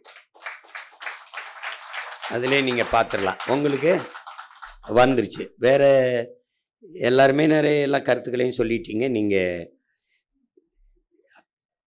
பேரன்பு கொண்டு நேசித்து நம் பிள்ளைகளை வழி நடத்தி கொண்டு போங்க. புதிதாக வர்ற வேட்பாளர்கள் இருக்காங்க, முதன்முறையாக போட்டியிட வேட்பாளர்கள், அவர்களெல்லாம் ஊக்கப்படுத்தி தட்டி கொடுத்து கொண்டு போயிருங்க. இதெல்லாம் ஒவ்வொன்றையும் பார்த்து ரொம்ப யோசித்து, ஒரே மகளை பேணி வளர்த்து, செல்லமாக வளர்த்து கட்டி கொடுக்கும்போது ஒரு தகப்பன் எப்படி செய்வானோ அப்படி செய்யுது இந்த கட்சியை. நான் செஞ்சுக்கிட்டு இருக்கேன். ஒரு வேட்பாளரை நிறுத்தும்போது அவரை ஏன் நிறுத்தினா, இவரை ஏன் நிறுத்தினேன்னா, டேய் பெற்று வளர்த்த எனக்கு தெரியாதடா என் பிள்ளைக்கு என்ன நகையை போடணும், என்ன இது பண்ணணும்னு. அந்த மாதிரி தான். இப்போ அது மாதிரி நீங்கள் அந்த குழப்பத்துக்குள்ளே போகக்கூடாது, சிறப்பாக இருக்கணும். மறுபடி ஒரு இடத்துல அண்ணன் பேசும்போது ஒரு கருத்து இருக்குது. இப்போ உதாரணமாக ஒரு பாடலையோ பாடுறோம், ஒரு பாட்டு பாடுறோன்னு வச்சுக்கிறோங்க. இப்போ இப்படி இருக்கும் பாருங்க. இப்போ வந்து கோடி கோடியா அடித்த கூட்டம் கொளுத்து வாழுது, ஓடி ஓடி உழைச்ச கூட்டம் கூழுக்கு அழுகுது, குழந்தை பாலுக்கும் அழுகுது. அதை நாங்கள் சொல்லிடுவோம். அப்போ அண்ணன் பாடி இருக்கும்போது முன்னாடி நிற்கிற என் வேட்பாளர், இந்த நிற்கிற என் பிள்ளைகள்லாம் குழந்தை பாலுக்கும் அழுகுது, படிச்சு பட்டம் வாங்குன கூட்டம் வேலைக்கு அலையுது, நடிச்சு நம்ம ஏக்கிற கூட்டம் நாட்டையே ஆளுது, ரொம்ப நாளாளுது. இது யாரு செஞ்ச தப்பு, நம்ம தாத்தா வாட்டி தப்பு. இது யாரு செஞ்ச தப்பு, நம்ம ஆத்தா அப்பன் தப்பு. நம்ம மாமன் மச்சான் தப்பு, நம்ம அண்ணன் தம்பி தப்பு. இனி நடக்கலாமா அப்பு, அது ரொம்ப ரொம்ப தப்பு. அதுக்கு என்ன, உலகத்திலே உயர்ந்த குடி, உலகத்திலே உயர்ந்த குடி உழவர் குடி. அவன் இல்லைனா ஏது உனக்கு சோறு ஒரு விடி, உனக்கு உணவு ஒரு விடி.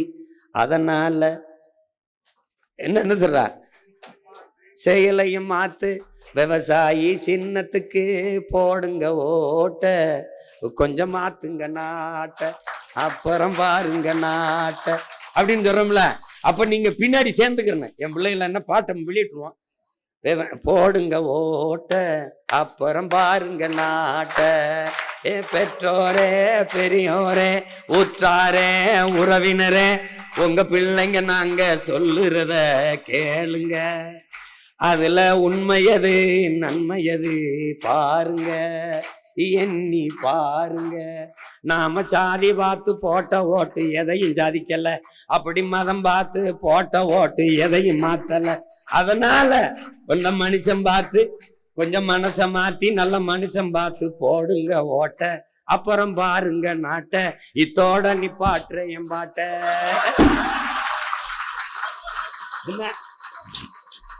ஏன்னா நீங்க மார்க்ஸ் என்ன சொல்ற, கலை இலக்கிய வடிவம் மக்களிடத்துல புரட்சியை ஏற்படுத்த. இப்ப என்னடா நாடு இது, எவன் செஞ்ச கேடு இது, என்னடா நாடு இது, எவன் செஞ்ச கேடு இது.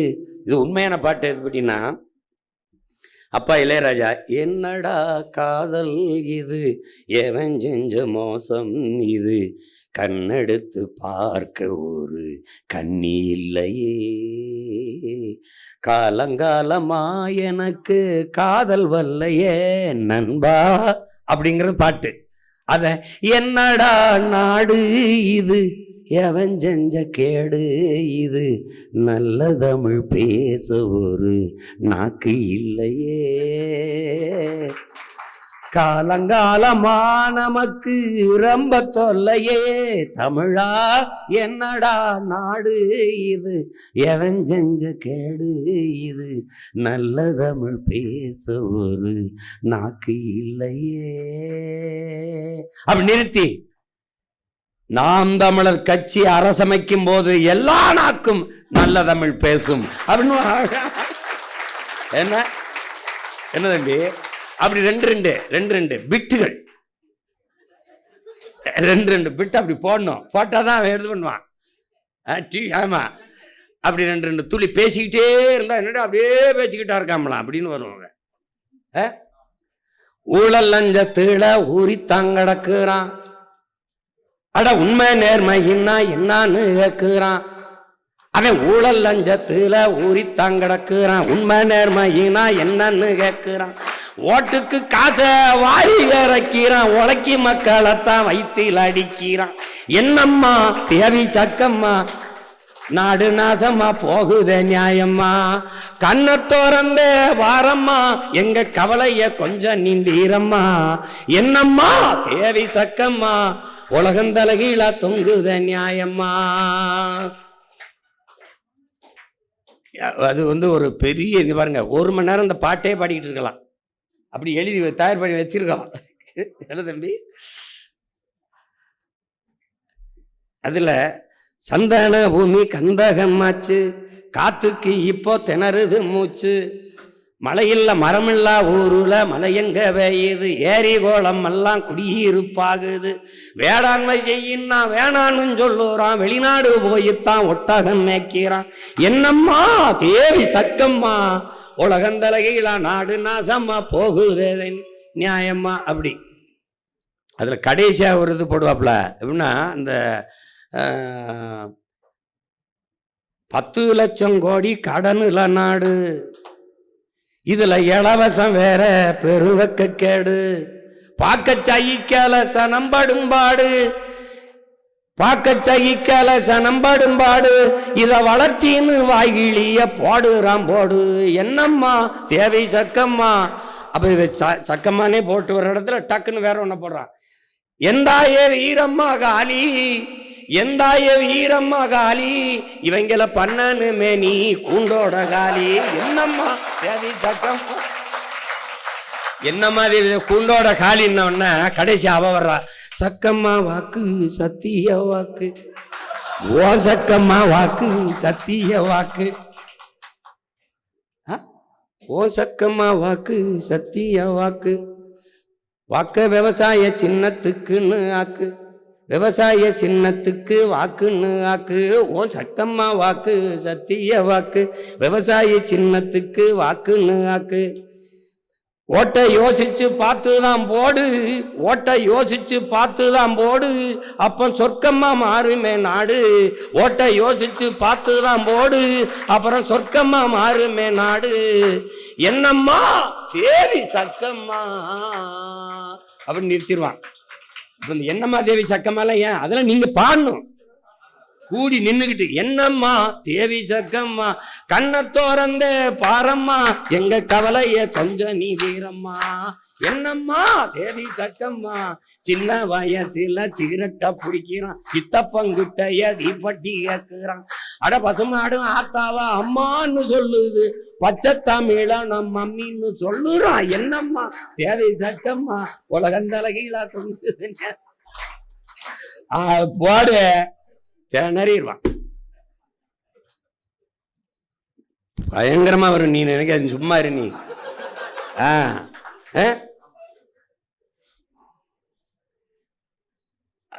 அது அன்னைக்கு அவ்வளோ நேரம் பேசினேன்.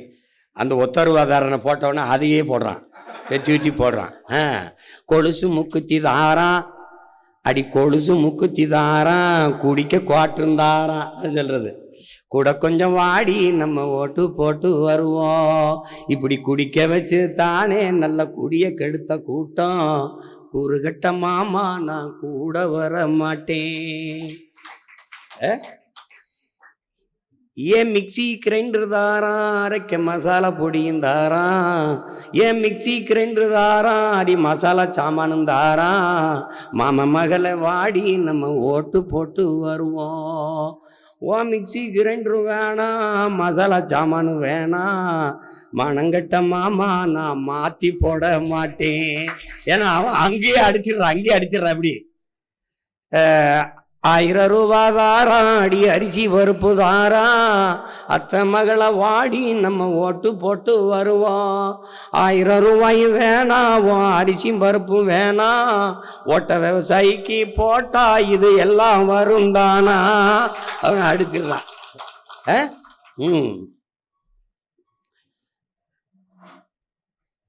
ஏதோ சொல்லுவாப்ல அது. ஏ வேட்டி சேலையும் தாரான் அடி ஓசி பசுந்தாரான். வேட்டி சேலையும் தாரான் அடி ஓசி பசுந்தாரான்.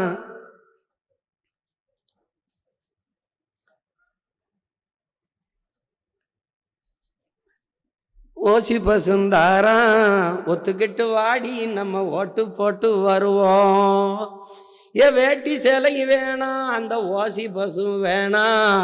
வேலை வெட்டி தந்தா இதை வாங்கிக்கு வேண்டானா. அப்படி கொண்டு வந்துருவாத. அதனால தேர்தல் களம் நம்ம கையில் தான் இருக்கும். நீங்கள் கவலைப்படாமல் இருங்க.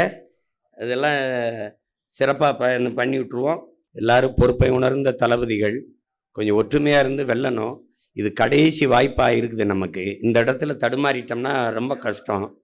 ஏன்னா தேசிய அரசியல் இதுவரை தொடங்கி முடங்கி போய் நின்னதான் வரலாறு. ஆனால் ஒரு எழுச்சி விட்டு ஒரு தேசிய அரசியல் இவ்வளோ தூரம் வந்தது நாம் தமிழர் கட்சி தான் முன்னெடுத்திருக்கு. அப்போ நம்ம முன்னோர்கள் விட்ட பிழையை நம்ம விட விரும்பலை. அதனால தான் கூட்டணி நம்ம சேரலை. இப்போ நமக்கு கூட்டம் அரசியல் இல்லை, கொள்கை தான் அரசியல். அதனால தான் நம்ம தனித்து நின்னாலும் தனித்துவத்தோடு நின்று போராடுறோம். இந்த முறை நம்ம சொன்ன மாதிரி நின்றார்கள் வென்றார்கள் என்ற வரலாற்று பதிவை கொண்டு வரணும். அதை நீங்கள் எல்லாம் கவனத்தில் எடுக்கணும். அப்போ எப்படி பார்த்தாலும் என் உடன் பிறந்தார்களே, பேரன்புமிக்க என்னுடைய சொந்தங்களே, எப்படி பார்த்தாலும் எல்லா வேதனைக்கும் ஒரே ஒரு மருந்து தான் இருக்குது, சாதனை. அந்த சாதனைக்கு இருக்கிற ஒரே ஒரு வழி வெற்றி தான். அந்த வெற்றி என்ற அந்த 3 எழுத்தில் தான் தமிழ் தேசிய இனத்தின் மூச்சு இருக்கிறது. அதில் தான் நமது எல்லாம் இருக்குது. அதை கவனமாக வைத்துக்கொண்டு களத்தில் நின்று நீங்கள் உழைக்கணும்னு நான் சொல்லலை, போரிடணும். நீங்கள் களத்தில் நின்று போரிடணும், போராடணும், போர் செய்யணும். அதை கவனத்தில் வச்சுக்கிட்டு வேலை செய்யணும். காலத்தை நேரத்தையும் வீணடிக்கக்கூடாது. இன்றைக்கு வேட்பாளர் வரும்போது சில முக்கிய பொறுப்பாளர்கள் வருவீங்க. இல்லைன்னா மற்ற எல்லாரும் போய் மாநாட்டிற்கு பேரெழுச்சியாக வருவது எப்படி, அதை நீங்கள் அந்தந்த மாவட்டத்தில் கலந்தாய்வு போட்டு ஒன்று நீங்கள் கவனிக்கணும். ஒரே இடத்தை குறிக்கணும். இப்போ ராமநாதபுரம்னு வச்சுக்கிறோங்க, என் ஊர். இப்போ சிவகங்கைன்னு வச்சுக்கிறோங்க. 4 தொகுதி இருக்குது: திருப்பத்தூர், காரைக்குடி, மானாமதுரை, சிவகங்கை. இந்த இடத்துல எல்லாரும் கூடிடணும். எல்லாரும் இந்த இடத்துல கூடி நம்ம பயணிக்கணும் அப்படின்னு ஒவ்வொரு மாவட்டம் முடிவெடுக்கணும். உங்களுக்கு புரியுது? ஒரு தொகுதி முன்னாடி போயிடுச்சு, நாகப்பட்டினம் முன்னாடி போயிடுச்சு, கீழ்வல்லூர் பின்னாடி வருது, அதெல்லாம் இருக்கக்கூடாது. புரியுதா உங்களுக்கு? இப்போ புதுக்கோட்டைன்னா புதுக்கோட்டை ஒரு இடத்துல இந்த மணிக்கு கூடுறோம், வந்துருங்க எல்லாரும் வந்துருங்க, வந்துட்டீங்களா எல்லாரும் வந்துட்டோமா அப்படின்னு சரியாக கிளம்பி வரணும். அப்படி வரக்கூடாது. பயணத்தை ஒழுங்கு பண்ணி திட்டமிட்டு எல்லாத்தையும் மிகச்சரியாக செய்து ஒரு மிகப்பெரிய ஒரு ஒழுக்கமான கட்டமைப்பான இராணுவத்தை கட்டிய ஒரு தலைவனின் பிள்ளைகள் நாங்கள். எங்கள் இராணுவம், மக்கள் இராணுவம் எப்படி இயங்குதுன்னு காட்டணும். மாநாட்டில் எந்த சின்ன ஒரு இதுவும் வரக்கூடாது.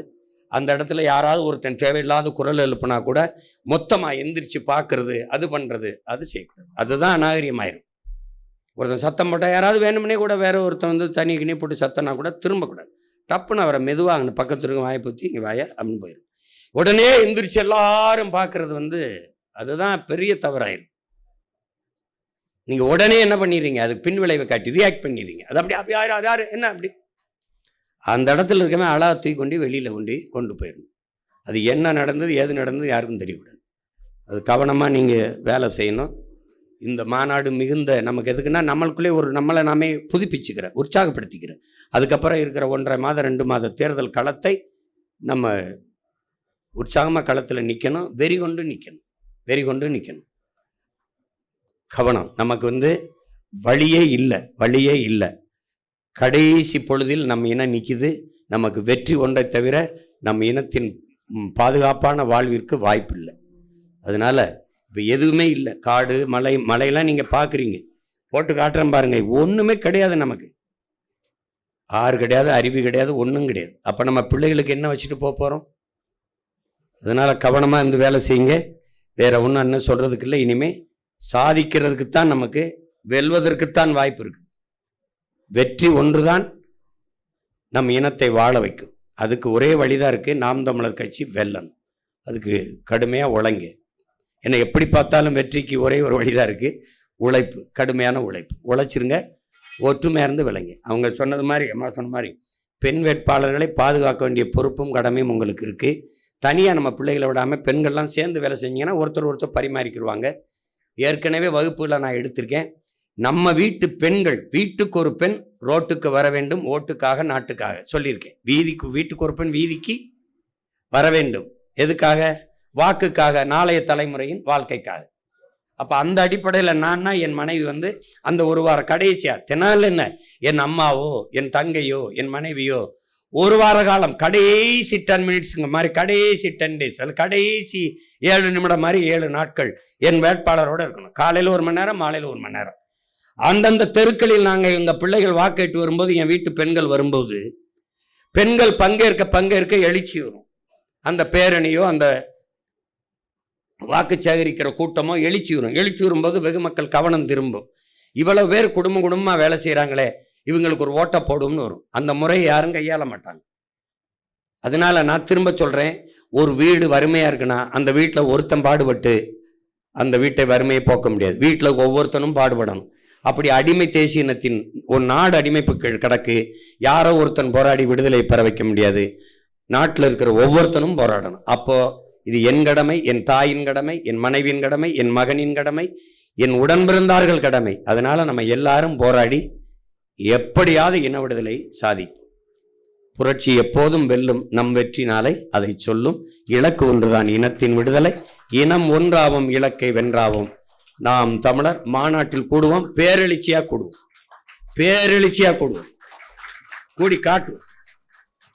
செய்திகளை உடனுக்குடன் தெரிந்து கொள்ள நியூஸ் ஆன் தமிழ் சேனலை உடனே சப்ஸ்கிரைப் செய்யுங்கள்.